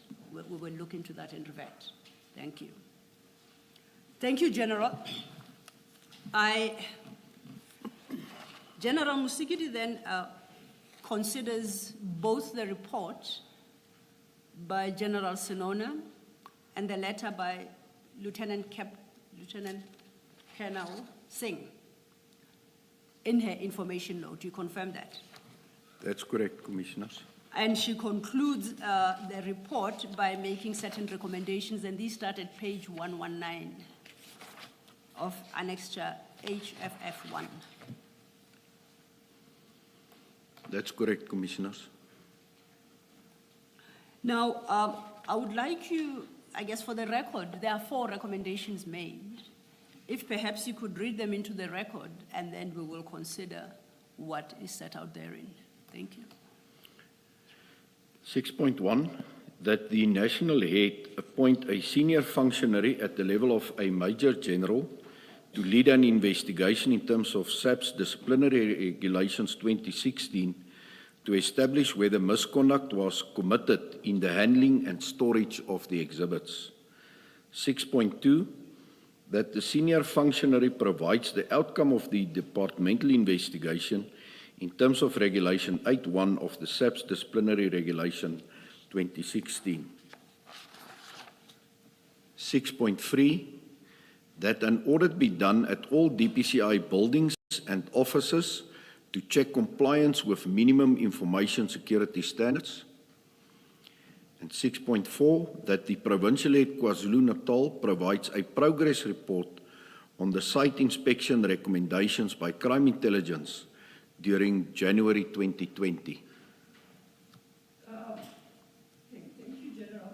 Before we deal with other issues here, are you aware if any of these recommendations were given effect? My apologies. I'll restate that. I was saying before we deal with the remainder of that document, I would like to find out whether you, based on the position you occupy within DPCI, are aware of whether or not any of these recommendations were given effect to. Commissioners, it is my understanding that no disciplinary steps were initiated against Major General Sonona or any of his subordinates. So that speaks then to obviously recommendation 6.1 and 6.2. I do not have knowledge in terms of the recommendations on 6.3 and 6.4 respectively, so I will not be in a position to respond to that, Commissioners. What should we make of General Libia's, because he doesn't approve the recommendations, he says discuss paragraph 6. That was the next step I was getting to. I just wanted to test with the general whether any of them were carried out. I do note the caution raised by General Libia. Now, as I read this document, if you go to 113, it is directed to the National Head Directorate for Priority Crime Investigation. And at the time, that was General Libia, correct? That's correct, Commissioners. And as Commissioner Khumalo has indicated, it is put to him to approve or not approve all of the 4 recommendations made. Do you see that? That's correct, Commissioners. Now, there is a note in manuscript there. Discuss paragraph 6, thank you. Now, I accept, and it's signed by Lieutenant General National Head, Directorate for Priority Crime Investigation, SG Libya, and dated the 28th of January 2022. I accept that you wouldn't know whether or not General Libya and General Musikidi didn't discuss, as he had suggested. That's correct, Commissioners. I was more interested in whether or not in your environment you are aware of any of these recommendations having been carried out. And you have responded to that.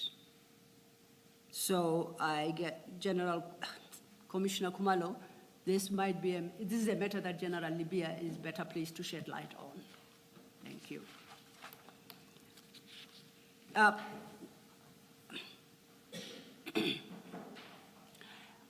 I'm particularly interested in recommendation 6.3, the wording thereof, which suggested that an audit be done on all DPCI buildings and offices to check compliance with MIS. Even outside the context of this document, which is where that is put up as a recommendation to General Libya, are you aware of an audit of these buildings ever having been undertaken? Commissioners, as I've stated, I have no knowledge of recommendation 6.3 and 6.4 respectively, and I will not be able to comment on that. No, General, my question is slightly different. Are you aware of any audit since the break-in at Port Shepstone of DPCI buildings and offices to check for compliance with MIS? Are you aware of that exercise at all? I'm not aware of any such exercise, Commissioners. Thank you. Commissioners, I think before I suggest wrongly, if we go back to your statement, that would then mean that we have covered, and I need you to confirm, your paragraph 66, 67, and 68.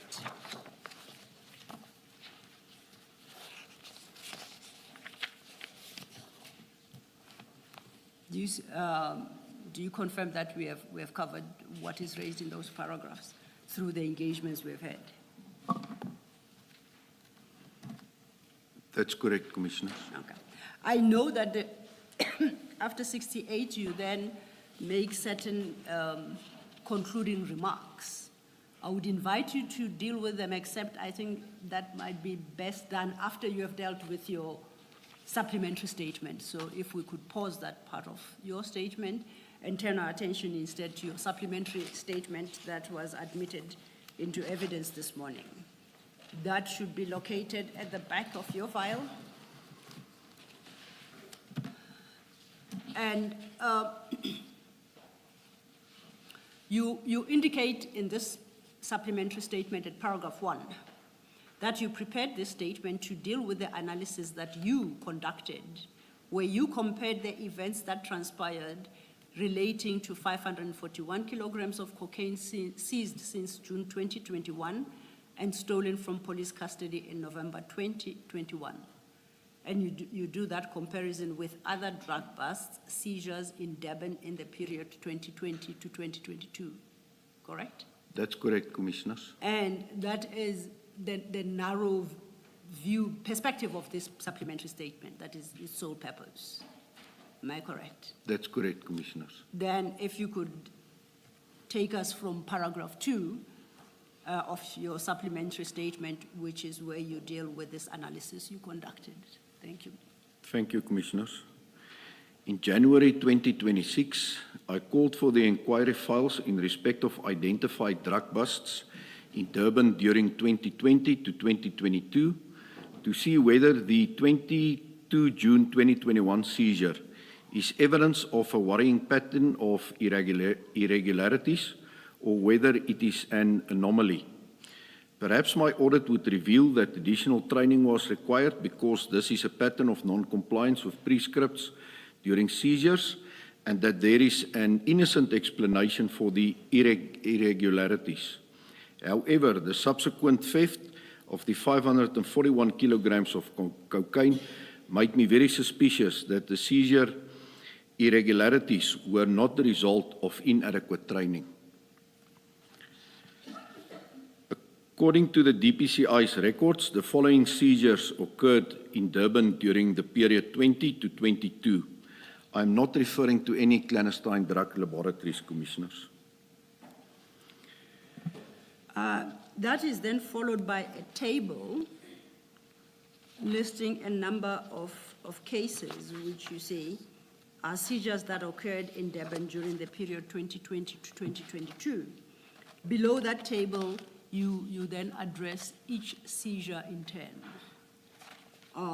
As we get to then paragraph 3 in that table, before we deal with each seizure in turn, are there any comments you'd like to make to this table?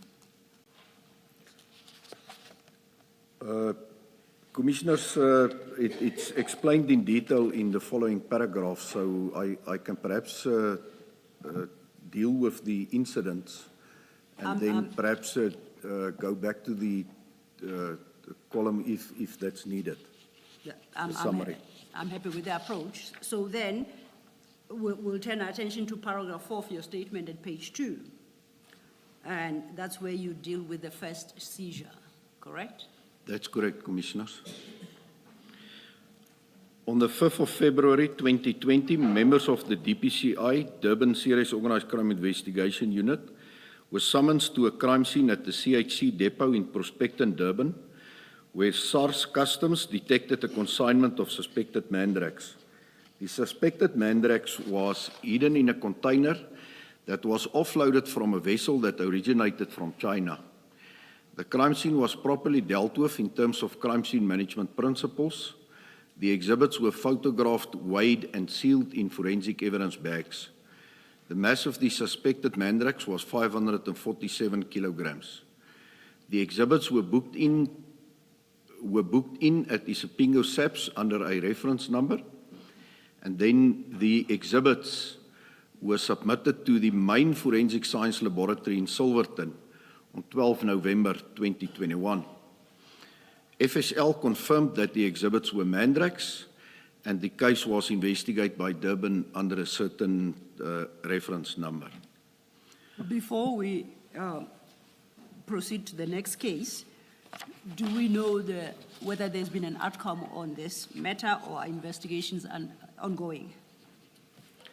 Up to date, there's been no significant breakthrough on this matter, Commissioners, but we are looking into the matter again. Thank you. Then I think you can turn to paragraph 5, which is... Sorry, before you do. Yes. This is an operation in 2020. What would have happened to the drugs that were seized? As at today, what happened? Commissioner Baloy, this is also the matter that I spoke to yesterday. The Mandrake seizure, the 547 Yes. that went to Isipingo.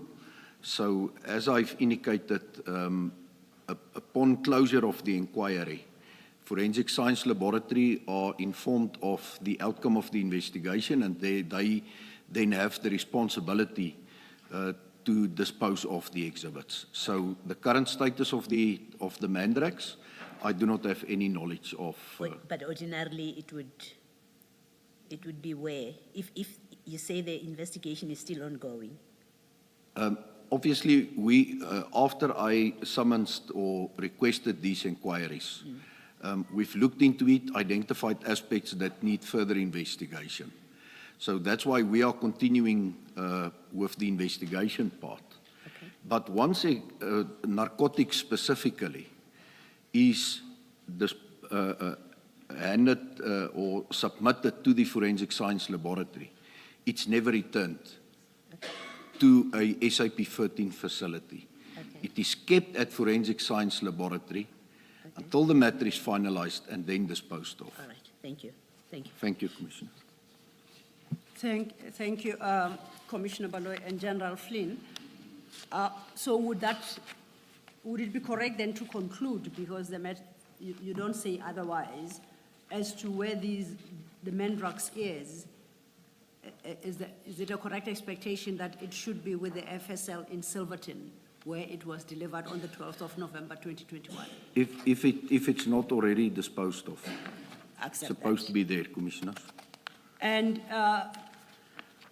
would I be correct to say that what becomes of the seized drugs is regulated in terms of your annexure HFF3 from page 103?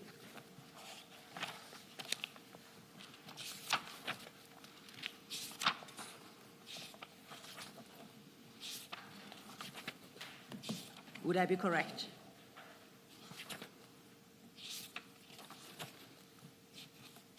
And in particular, I guess I'm interested in page 111, paragraph 5.12, which deals with disposition/destruction of illicit drugs. That's correct, Commissioners. This is the correct protocol that I've been referring to. Okay. Thank you. So then we may move on to your paragraph 5. On 8 May 2020, members of the DPCI Durban Serious Organised Crime Investigation Unit followed up on information in relation to a container that was already offloaded from the vessel Polonia that originated from the port of Santos in Brazil. Upon further investigation, 35-kilogram bricks of suspected cocaine was recovered from a container. The cocaine had the logos Nautica, BMW, MTA, Z and H on the wrappings. The crime scene was properly dealt with in terms of crime scene management principles. The exhibits were photographed and sealed in forensic evidence bags. The mass of the suspected cocaine was 35 kilograms. The exhibits were booked in at Maiden Wharf SAP 30 SAPS under a specific reference number. The exhibits were submitted to the Forensic Science Laboratory in Amanzimtoti on 21 May 2020. FSL confirmed that the exhibits are cocaine. The case was investigated under a reference number of Durban Soki.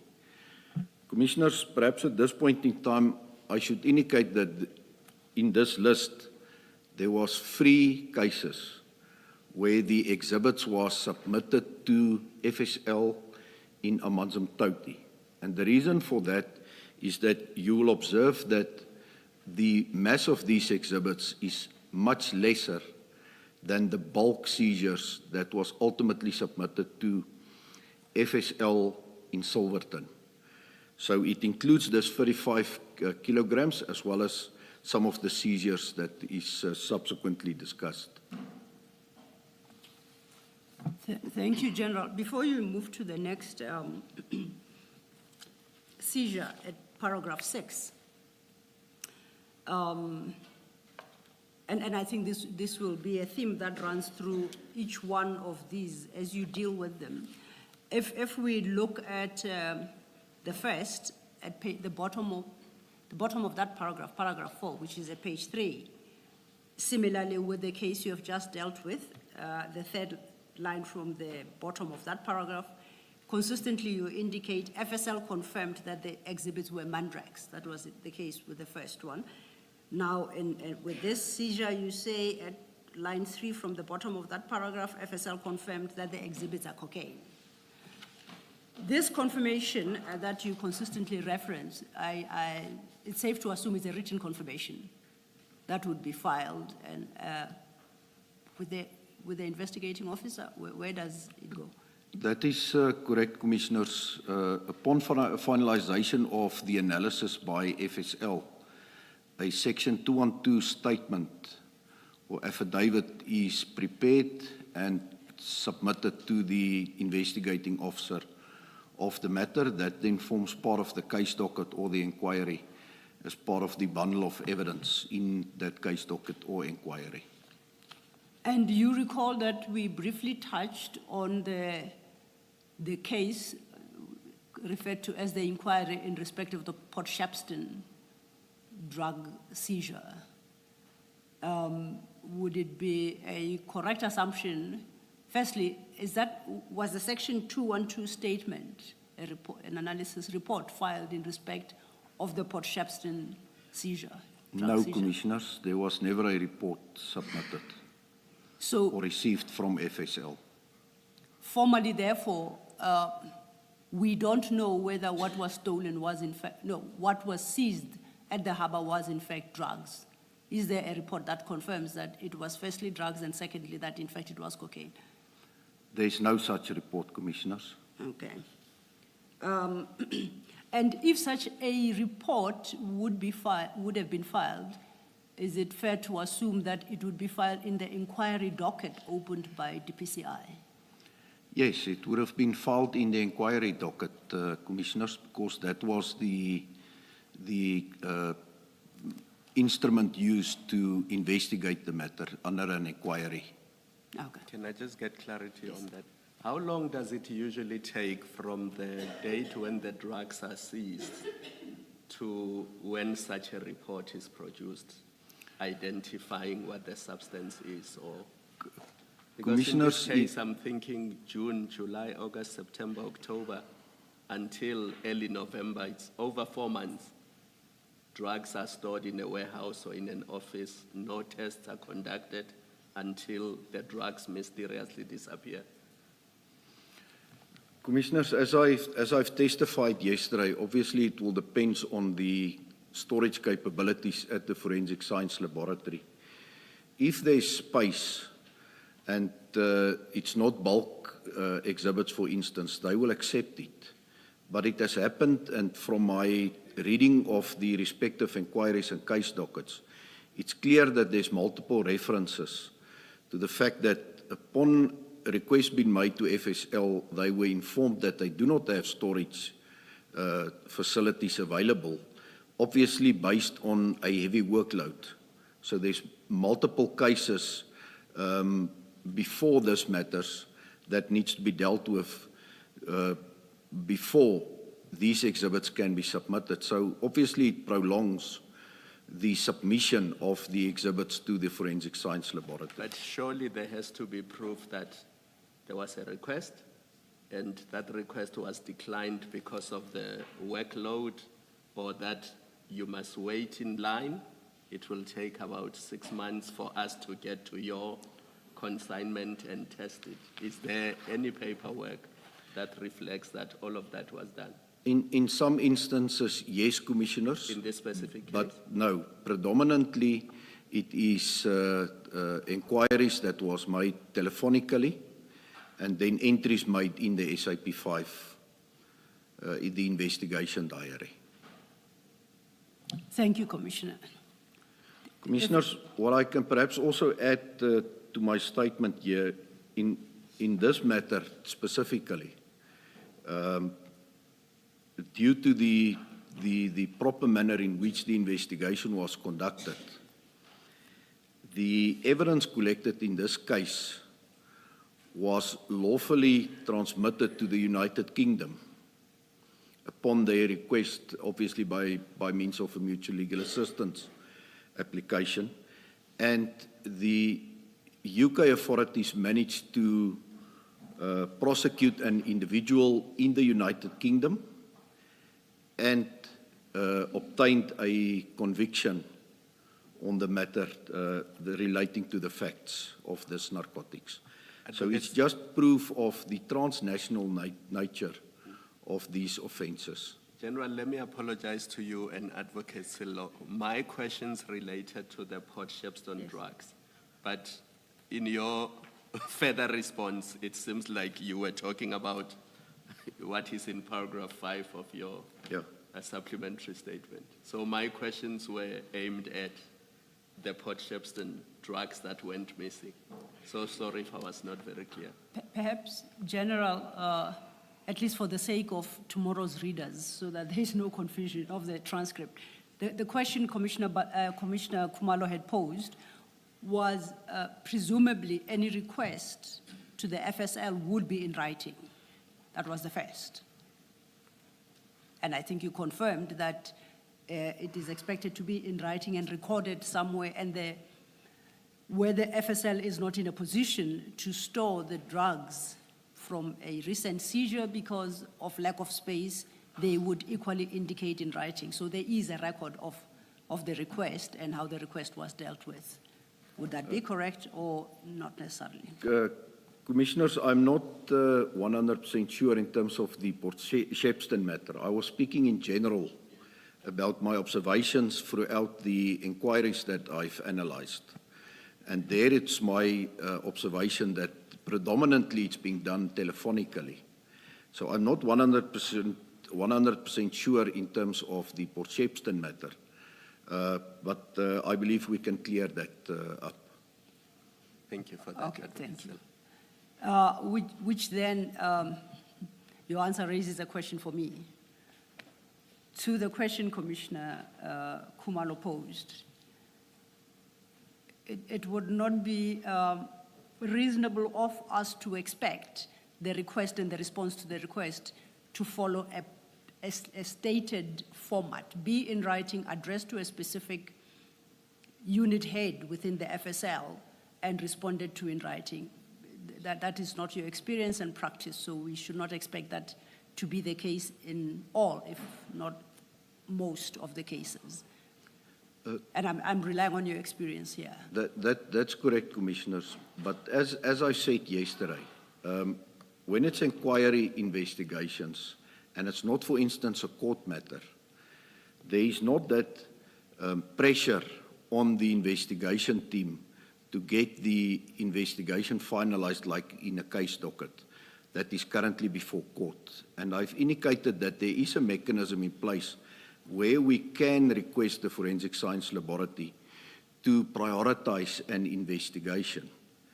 But I think it's neither here nor there. It's important that whenever there is such bulk seizures being made, that it in any event, whether it's a case docket or an inquiry, needs to be a priority. And requests need to be submitted then to the Forensic Science Laboratory for urgent submission. Thanks, General. I think perhaps I was somewhat inarticulate in my question. We are trying to determine what is the general process in engaging with FSL. Is there a prescribed process, or manner in which a request to the FSL must be made? And does any protocol require that it be in writing and that FSL respond to that request similarly in writing? Is there such a protocol or not? I'm not aware of such You're protocol, not. Commissioners, but logic dictates that if it's in writing, it cannot be disputed, especially if there's proof of Yes. a receipt. Maybe, General, if you look at page 110, and see if that's the paragraph starting C. The heading is on 109, submission of illicit drugs for forensic analysis. And then it seems the discussion you're having with Ms. Sillo is covered at para 6. C rather, C and D. E even.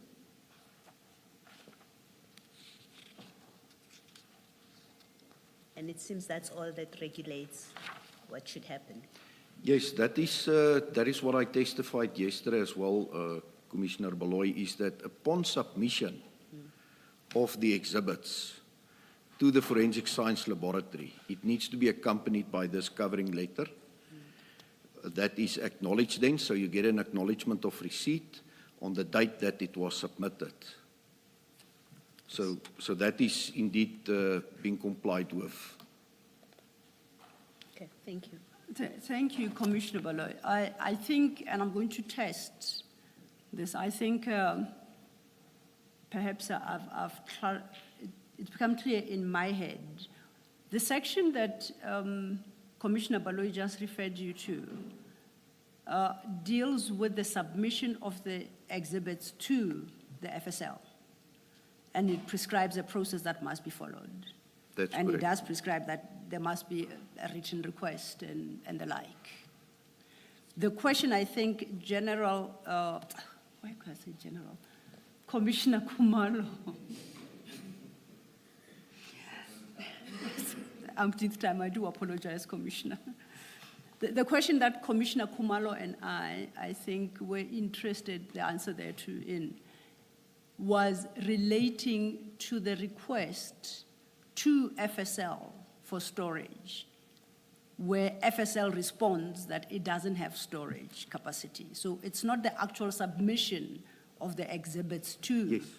So then I'll take a step back. You remember in the morning when we started, I pointed out to your section of your statement, and I think General Musikiri also points out that when a request was made to FSL, it was rejected because FSL indicated that it was not a clean lab scenario. You recall that conversation? That's correct, Commissioner. And your view was that that rejection on that basis was correct because they ought not to have called FSL. It is LCRC they ought to have called. Articulate your answer, please, for the record. You are correct. Okay. So then we shouldn't confuse ourselves by seeking to find a formal written request to FSL for purposes of storage in circumstances where the exhibits were not being handed over to FSL. Would I be correct in that? That's correct, Commissioner. Okay. I think I'm clarified. Advocate Silo, my concern, General, is looking at how the exhibits were stored and how they were recorded and the shortcomings that Chair listed yesterday. Remember, he went up to 9. I think Advocate Waloen Silo added 2 more. From where I'm sitting, and I could be wrong, but it looks to me like there was never an intention to submit these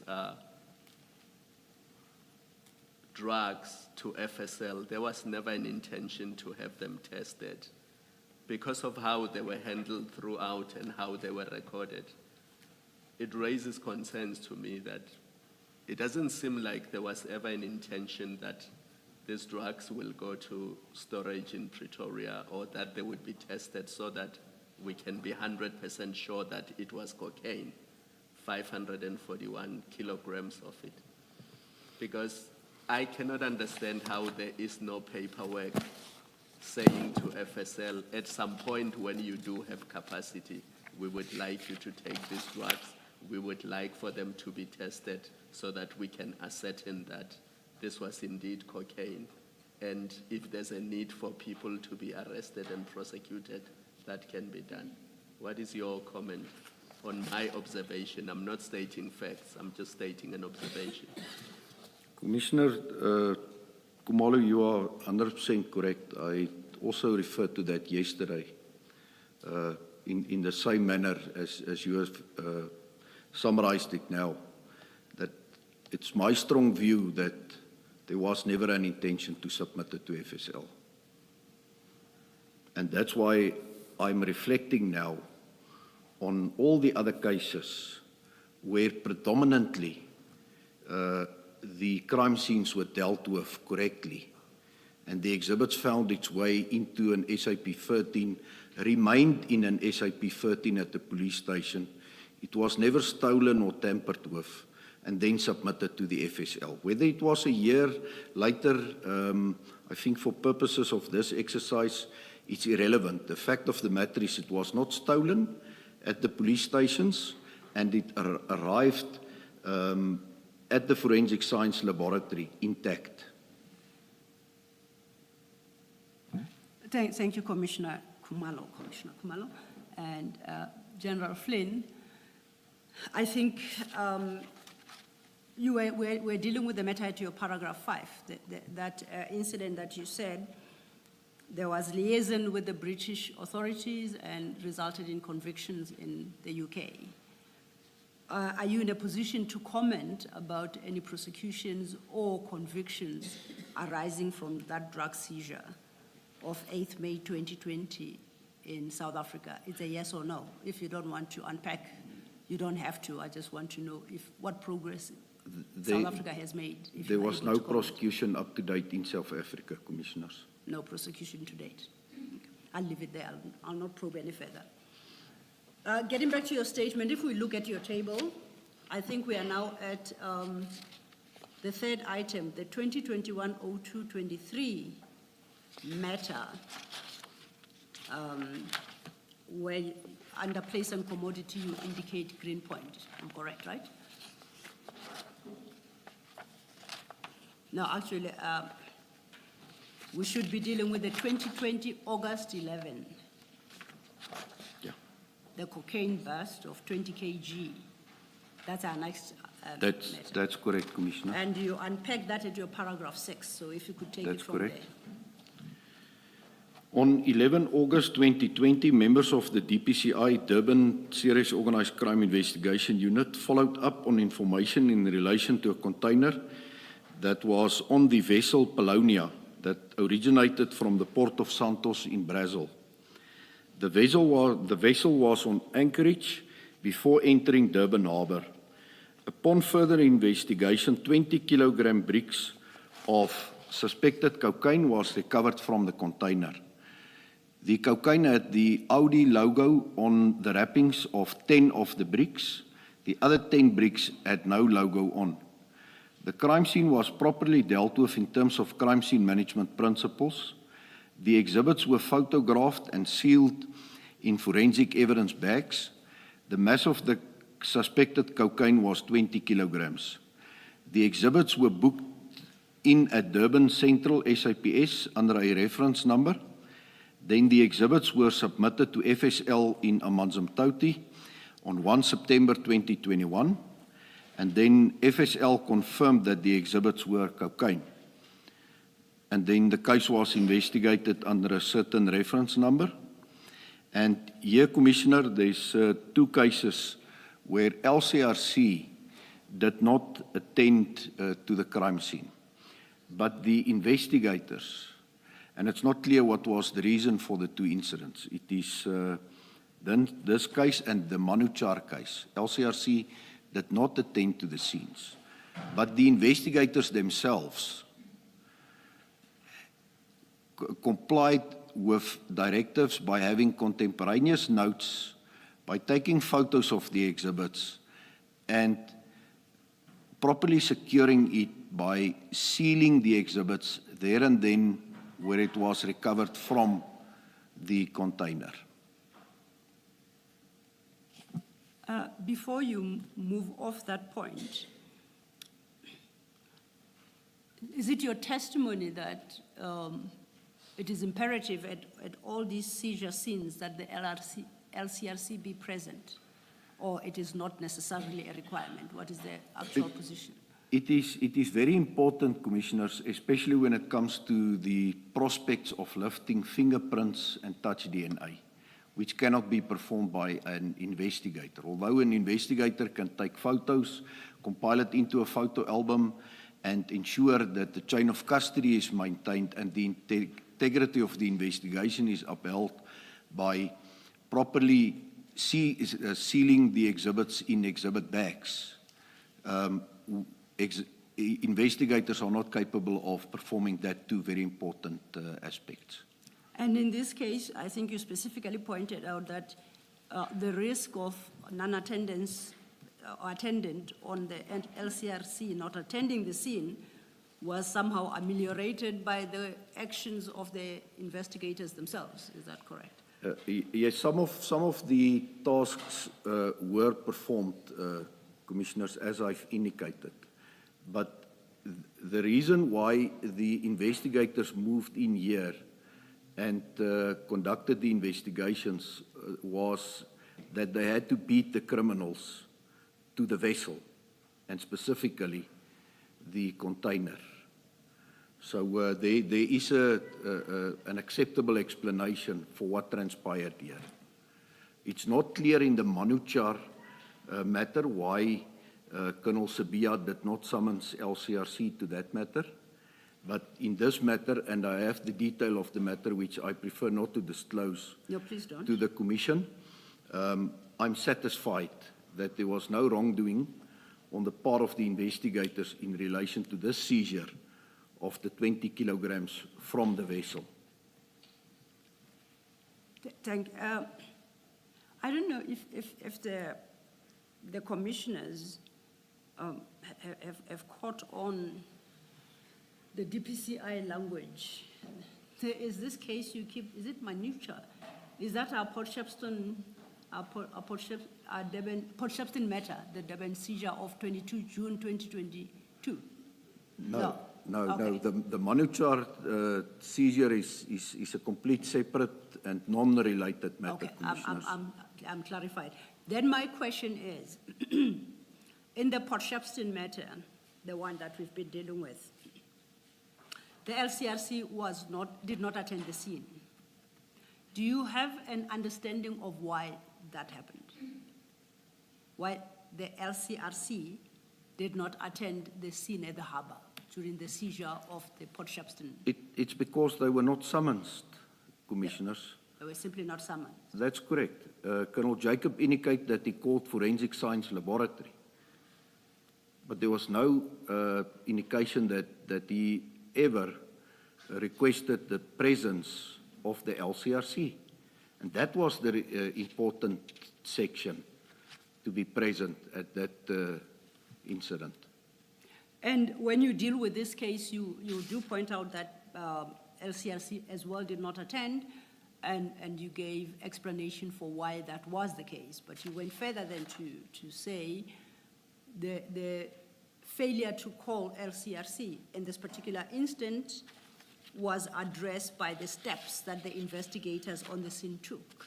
Did I understand you correctly? That's correct, Commissioners. Now, if I contrast that with the Port Shepstone matter, where similar steps taken from the records that you have been able to go through, were similar steps taken by the investigators to cover for the absence of the LCRC on site?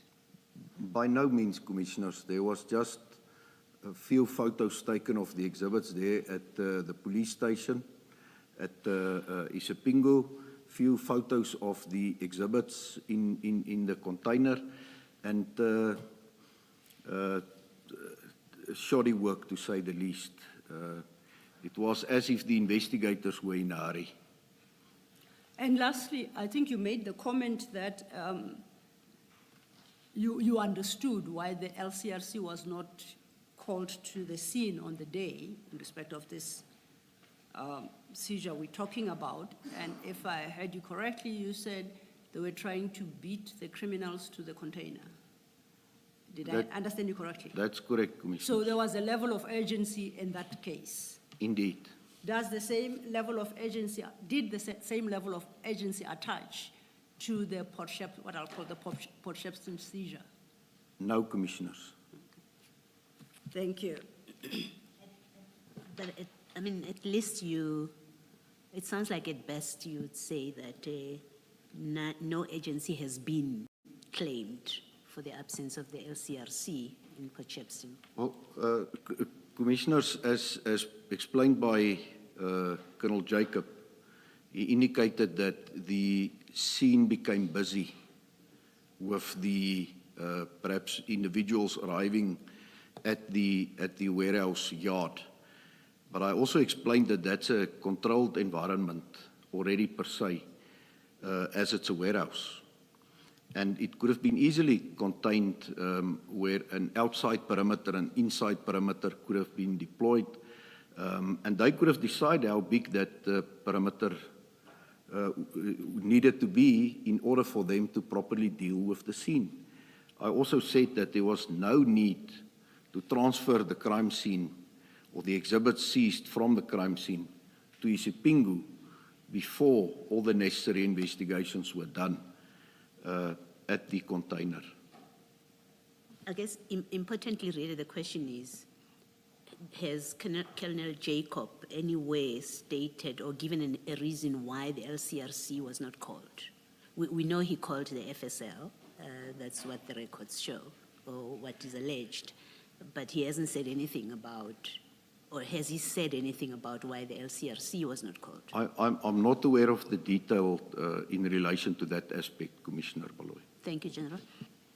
Thank you, Commissioner. General, I think then we are ready to turn to your case number 4, which you deal with from your paragraph 7. On 23 February 2021, members of the DPCI Durban SOCI followed up on information in relation to a container that was at Green Africa Container Yard. SARS Customs detected narcotics during a search of the container where 495 packages, and it was in total 9.9 kilogram, containing methamphetamine was seized from where it was hidden in the cargo in the container. The crime scene was properly dealt with in terms of crime scene management principles. The exhibits were photographed and sealed in forensic evidence bags. The exhibits were booked in at Brighton Beach SAPS under a reference number, and the exhibits were submitted to FSL in Amanzimtoti on 19 April 2021. FSL confirmed that the exhibits were methamphetamine. The case was investigated under a Durban reference number. Noted. Is there anything you would like to highlight there in particular? No, this is just the last matter, Commissioners, that was submitted to FSL in Amanzimtoti. As I said, that's the smaller seizures, the 9.9 kilograms, the 20 kilograms of cocaine, and the 35 kilograms of cocaine was submitted to Amanzimtoti due to the capacity aspects. And I note that on the point you just made, at your paragraphs 8, 9, and at 8 and 9, you deal with 2 other seizures, and these were submitted to a different FSL. Am I correct? Just a quick one. If I'm not mistaken, General, you said that the referral to the FSL should be immediate. Am I correct, or have I forgotten? You are correct, Chairperson. According to the protocol, the exhibits must be submitted within 7 days. Within 7 days. Obviously. Oh, yes. No, sorry, Commissioner. Oh, I'm saying I'm looking here at 23 February and a referral on the 19th of April, almost 2 months later. Yeah, indeed, it's non-compliance with the protocol, Commissioner, but I'm not in a position to comment on the reasons for that. Yes, all right. But I think what's important, and that's the point that we want to drive home, is that There was a referral. there was indeed a referral, although it has fallen outside the 7-day period, but the exhibits arrived at FSL intact, accepted, analyzed, and we received a report. Except that perhaps the longer the period before the referral, the more the possibility of something going wrong with the exhibits, either them missing, being tampered with, or whatever else. You are correct, Commissioner. The risk obviously remains that there might be tampering with the exhibits. It's indeed true. Thank you, General. Thank you, Chair. Then, General, we turn our attention to your paragraph 8 at page 4. On 30 July 2021, members of the DPCI Durban followed up on information relating to the possible smuggling of narcotics concealed in a shipping containers destined for a major truck assembly plant in Gauteng's Kanya. When the container doors were opened, the officers noticed black bags inside the container. As the officers suspected it to be bags of cocaine, they halted the process until LCRC arrived. And this is the matter I spoke to yesterday as well, Commissioners. There was proper crime scene management as the scene was investigated for fingerprints, DNA, and photographed. A duplicate seal was recovered from the container. 29 bags, each wrapped in black tape with carry handles exposed, were recovered. 999 bricks of cocaine were recovered from the bags. The mass of the cocaine was approximately 1,000 kilograms. The narcotics were transported to Maiden Wharf SAPS, where they were booked into the SAP-13. It's alleged that the suspected cocaine could not be submitted to FSL as they did not have enough space in their vaults. The exhibits were accepted by FSL in Pretoria on 12 November 2021, after the burglary and theft of the 541 kilograms of cocaine at Port Shepstone. So is your paragraph suggesting that some good came out of the theft of the cocaine at Port Shepstone? Because then this seizure could be accommodated at FSL in Silverton.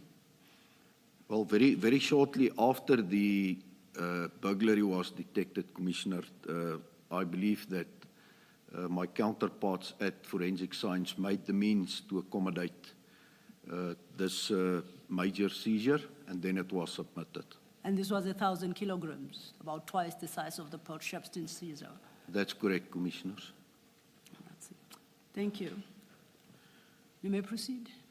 On the 16th of February 2022, members of the DPCI Durban SOCI, in conjunction with Crime Intelligence, followed up on information in relation to a container that was at Manuchar warehouse, where 550 bricks or 550 kilograms of suspected cocaine were seized from where they were hidden in the cargo in the container.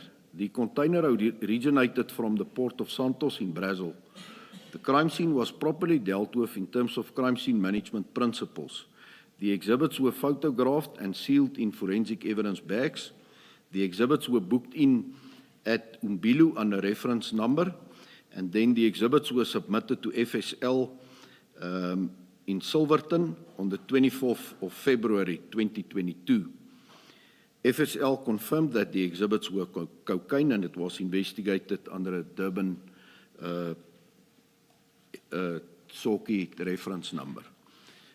Commissioners, this is the other matter where LCRC did not attend the scene. It's not clear why Colonel Sabia did not summons them, but from a study or an analysis of the inquiry, it's clear that there is contemporaneous notes. The exhibits was photographed and then properly sealed in the forensic bags. before submission. But you would, because LCRC wasn't there, you still miss the DNA evidence that you might have been able to pick up, DNA and fingerprint. Indeed, Commissioner Baloy, that's correct. Yes. It's a shortcoming. And the referral to FSL here was relatively quick. The discovery is in February and the referral is in February still. The one just before that, the one involving the truck assembly plant, that's about 4 months. Indeed, Chairperson. Yes. Thank you, Chair. Thank you, Commissioner Baloy.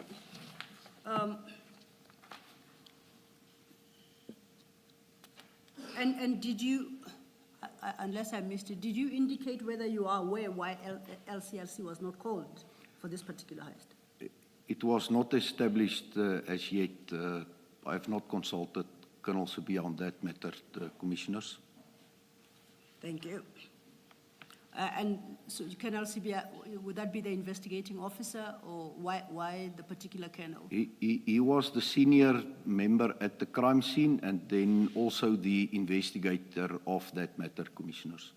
Thank you, noted. You then deal with the last matter at your paragraph 10 overleaf at page 6. On 28 November 2022, where members of the DPCI SOCI attended to a crime scene at R&D Port Operations, where 60 bricks, 60 kilograms of suspected cocaine was seized from where it was hidden in the cargo in the container. The container originated from the Port of Santos in Brazil. The crime scene was properly dealt with in terms of crime scene management principles. The exhibits were photographed and sealed in forensic evidence bags, and then the exhibits were booked in at Brighton Beach SAPS under reference number Brighton Beach SAP 13, and the exhibits were submitted to FSL in Silverton, and they confirmed that the exhibits were cocaine. The matter was investigated under a Durban reference number. And would we be reading your statement correctly, where you conclude on each case by referencing the investigation number, case number, but you say nothing further about that no convictions as yet have been obtained in respect of any of these seizures? Would that be a fair conclusion to make? That's correct, Commissioner. I will not inquire into the reasons thereof. I just wanted to establish the status of prosecutions and convictions, if any. No, there was no convictions or prosecutions in any of these matters, Commissioners. But you consider them live and ongoing matters? Well, that's part of the inquiries that I summoned and retrieved from KZN, and there's ongoing investigations, Commissioners. Thank you. I'm happy with that. General, is there a standard, for a prescribed standard for where to store seized narcotics in the same way that you have a standard about how to store firearms? You know, it has to be in a particular safe, as I understand, a safe of a particular type.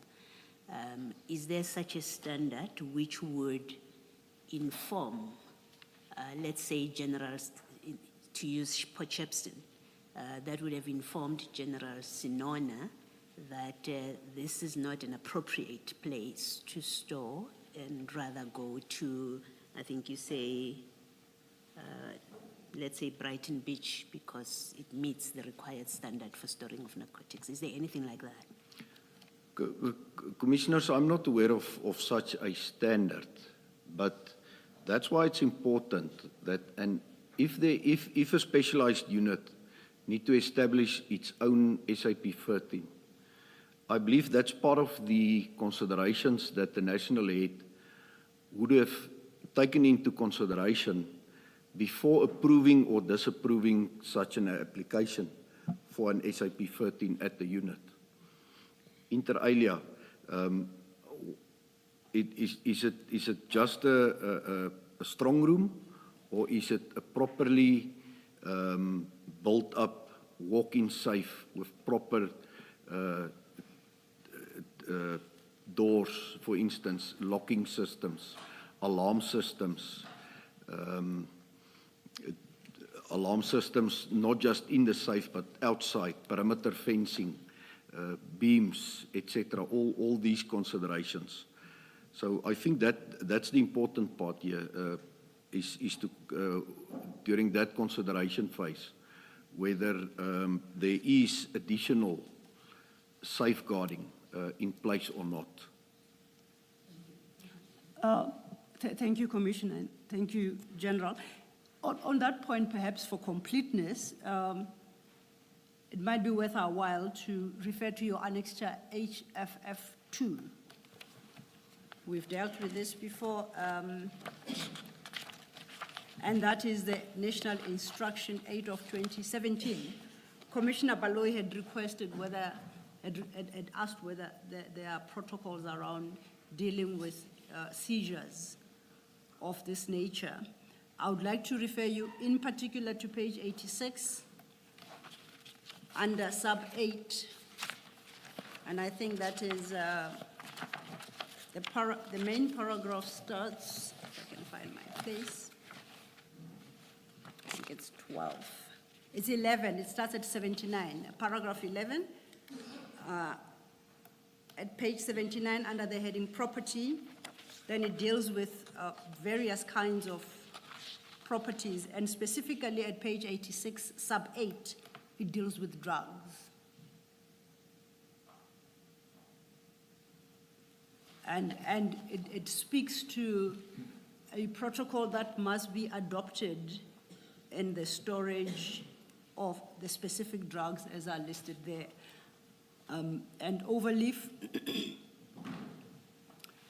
at Roman 7, which then would be paragraph 11, sub 8, sub B, sub Roman 7, would then deal with the issue of the sealing in forensic evidence bags and have to be marked with the SAP 13 number.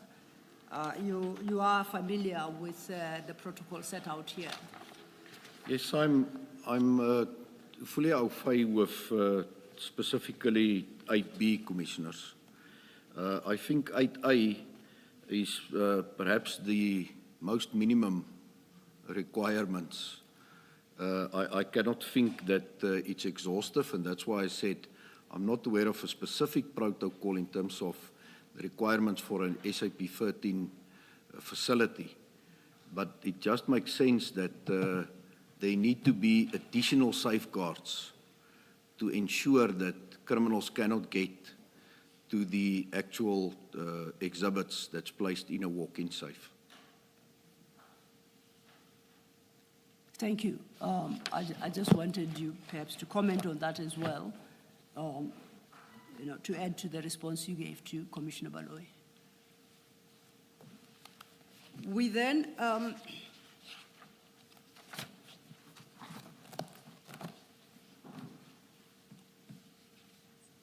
I think we are now at your paragraph 11.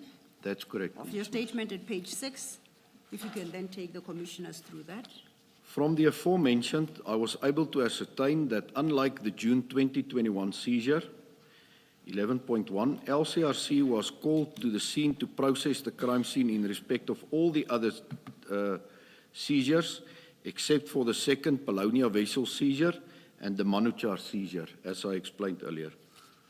All the exhibits were sealed at the crime scene. No samples from the exhibits were submitted to FSL whilst the exhibits were still in storage. There is no record that the sealed evidence bags were opened at any time before all the exhibits were submitted to FSL. And then all the bulk exhibits were submitted to FSL in Silverton, except for the 3 exceptions that I've highlighted.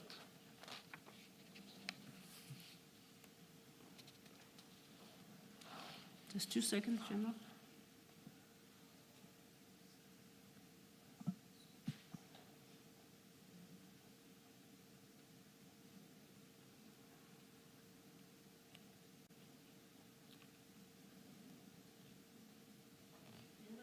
just to clarify, at 11.3, you say no samples from the exhibits were submitted to FSL whilst the exhibits were still in storage.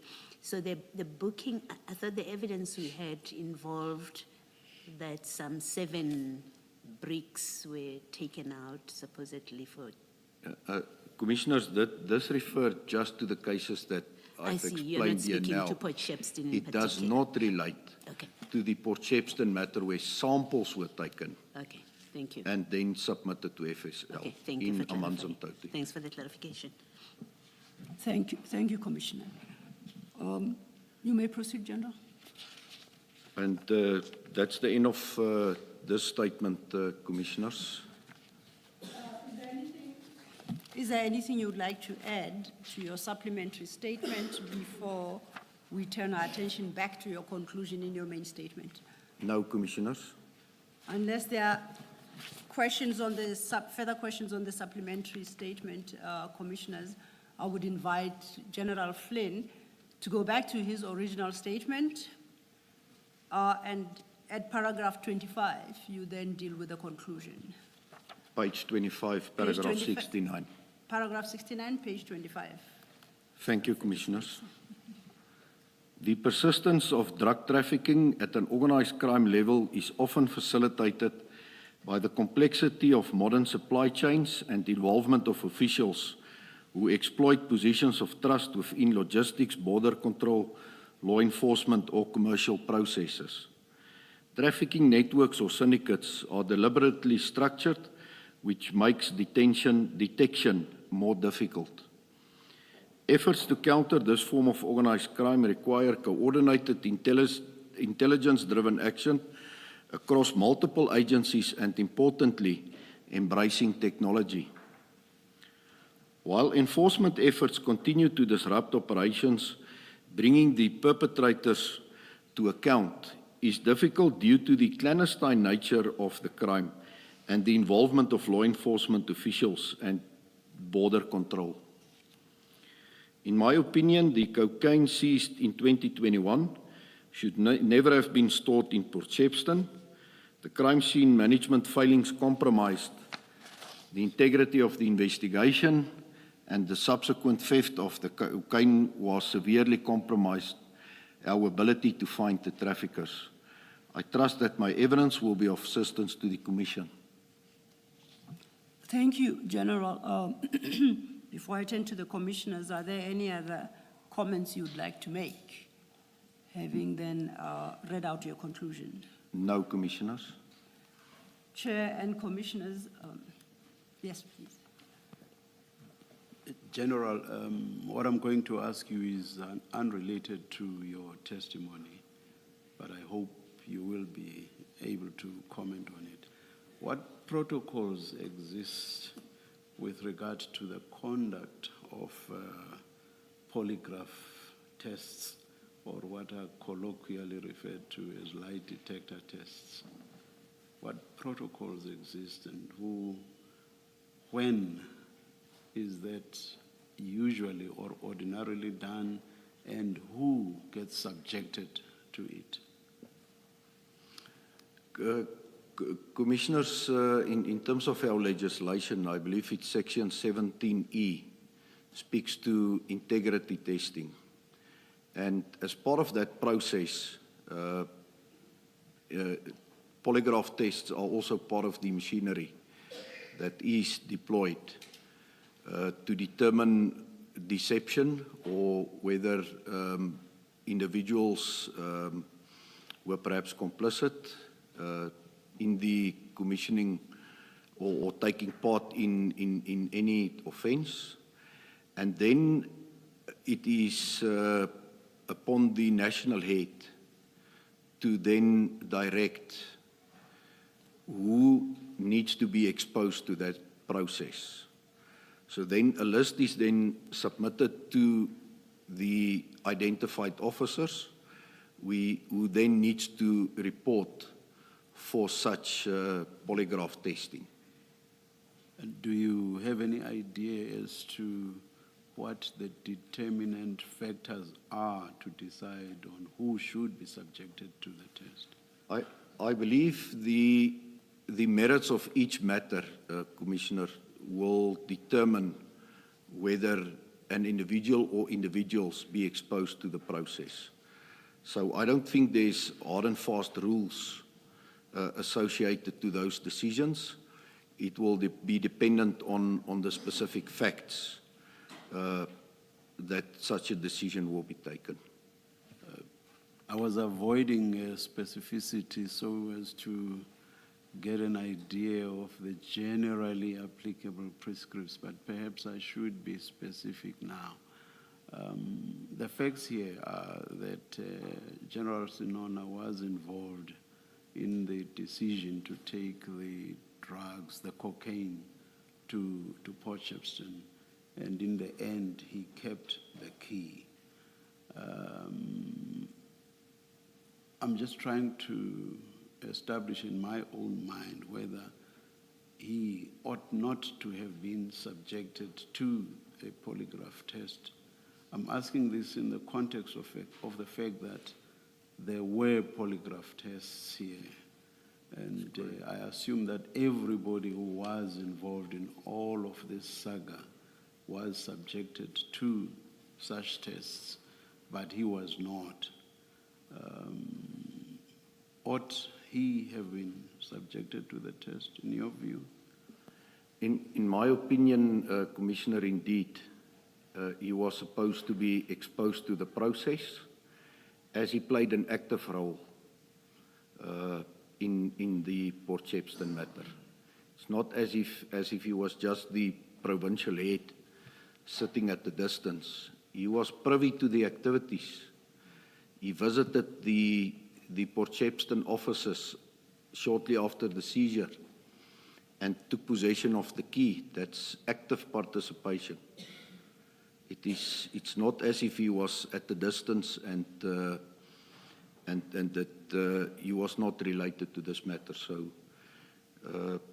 it's my strong opinion that he was supposed to be exposed to the process.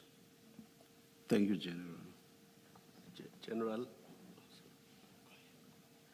I wanted to follow up on Commissioner Baloy's question and the answer you gave, more for clarification than anything else. Were 7 bricks ever taken from Port Shepstone to the FSL lab for testing? No. They were not? It was never submitted, Commissioners. It was, apparently there was a request for 7 bricks of cocaine to be submitted, yes. But I clarified that point in terms of the process that the investigators would have followed, but it was only the samples that the investigators obtained on the second day when they went back on the 24th. Yeah. So obviously opening the exhibits, obtaining that samples, sealing it, submitting it to FSL, that was the only samples that was submitted, Commissioners. So the 7 bricks were never taken? That's correct. Yeah, okay. That's correct, Commissioners. Thank you. General, we see here Warrant Officer Mpangase is quite the active person with this inquiry. If this were an investigation, I would have assumed he was the investigating officer. Does it mean he was in charge of the inquiry? Because remember we start off, you said yesterday that Colonel Jacob was the person in charge of the operation. And then he went off. Then you have Mpangase, who seems to be very busy here. Would he have been therefore the owner of this inquiry? Indeed, the owner of the inquiry, Commissioner Baloy, in the sense that he's the investigating officer. Okay. But in terms of command and control, the responsibilities of the team leader, which will obviously be a captain or at the level of lieutenant colonel, the unit commander, the provincial commander, as well as the provincial head, under these circumstances where it's a major drug seizure, cannot be wiped out. They've got certain responsibilities in terms of inspections and overseeing the investigation, obviously from a higher level. But to ensure that the investigation is properly conducted, all the possible leads are followed up, exhibits are submitted to FSL in time, or then assist if there's blockages in all these processes to ensure that there's a smooth transition of the exhibits from the SAP 13 facility or wherever it was kept to the Forensic Science Laboratory. Thank you, General. Thank you, Commissioners. Thank you, Chair. Unless there are no further questions, if there are no further questions for General Flynn, that is the testimony of General Flynn. Thank you, Chair. Thank you very much, General. You are excused, but perhaps you should wait for the formal adjournment. Yes, indeed, Chair. Insofar as the next step is concerned, General Flynn will then be excused, which means we finish at lunch. The next witness, unfortunately, is one who has to travel into Gauteng, and today is his travel date to Gauteng, and can only be presented tomorrow at 9:30 in the morning. Is that because he could not travel earlier? The arrangements that had been made already had been for him to travel today, to be present at 9:30 tomorrow morning.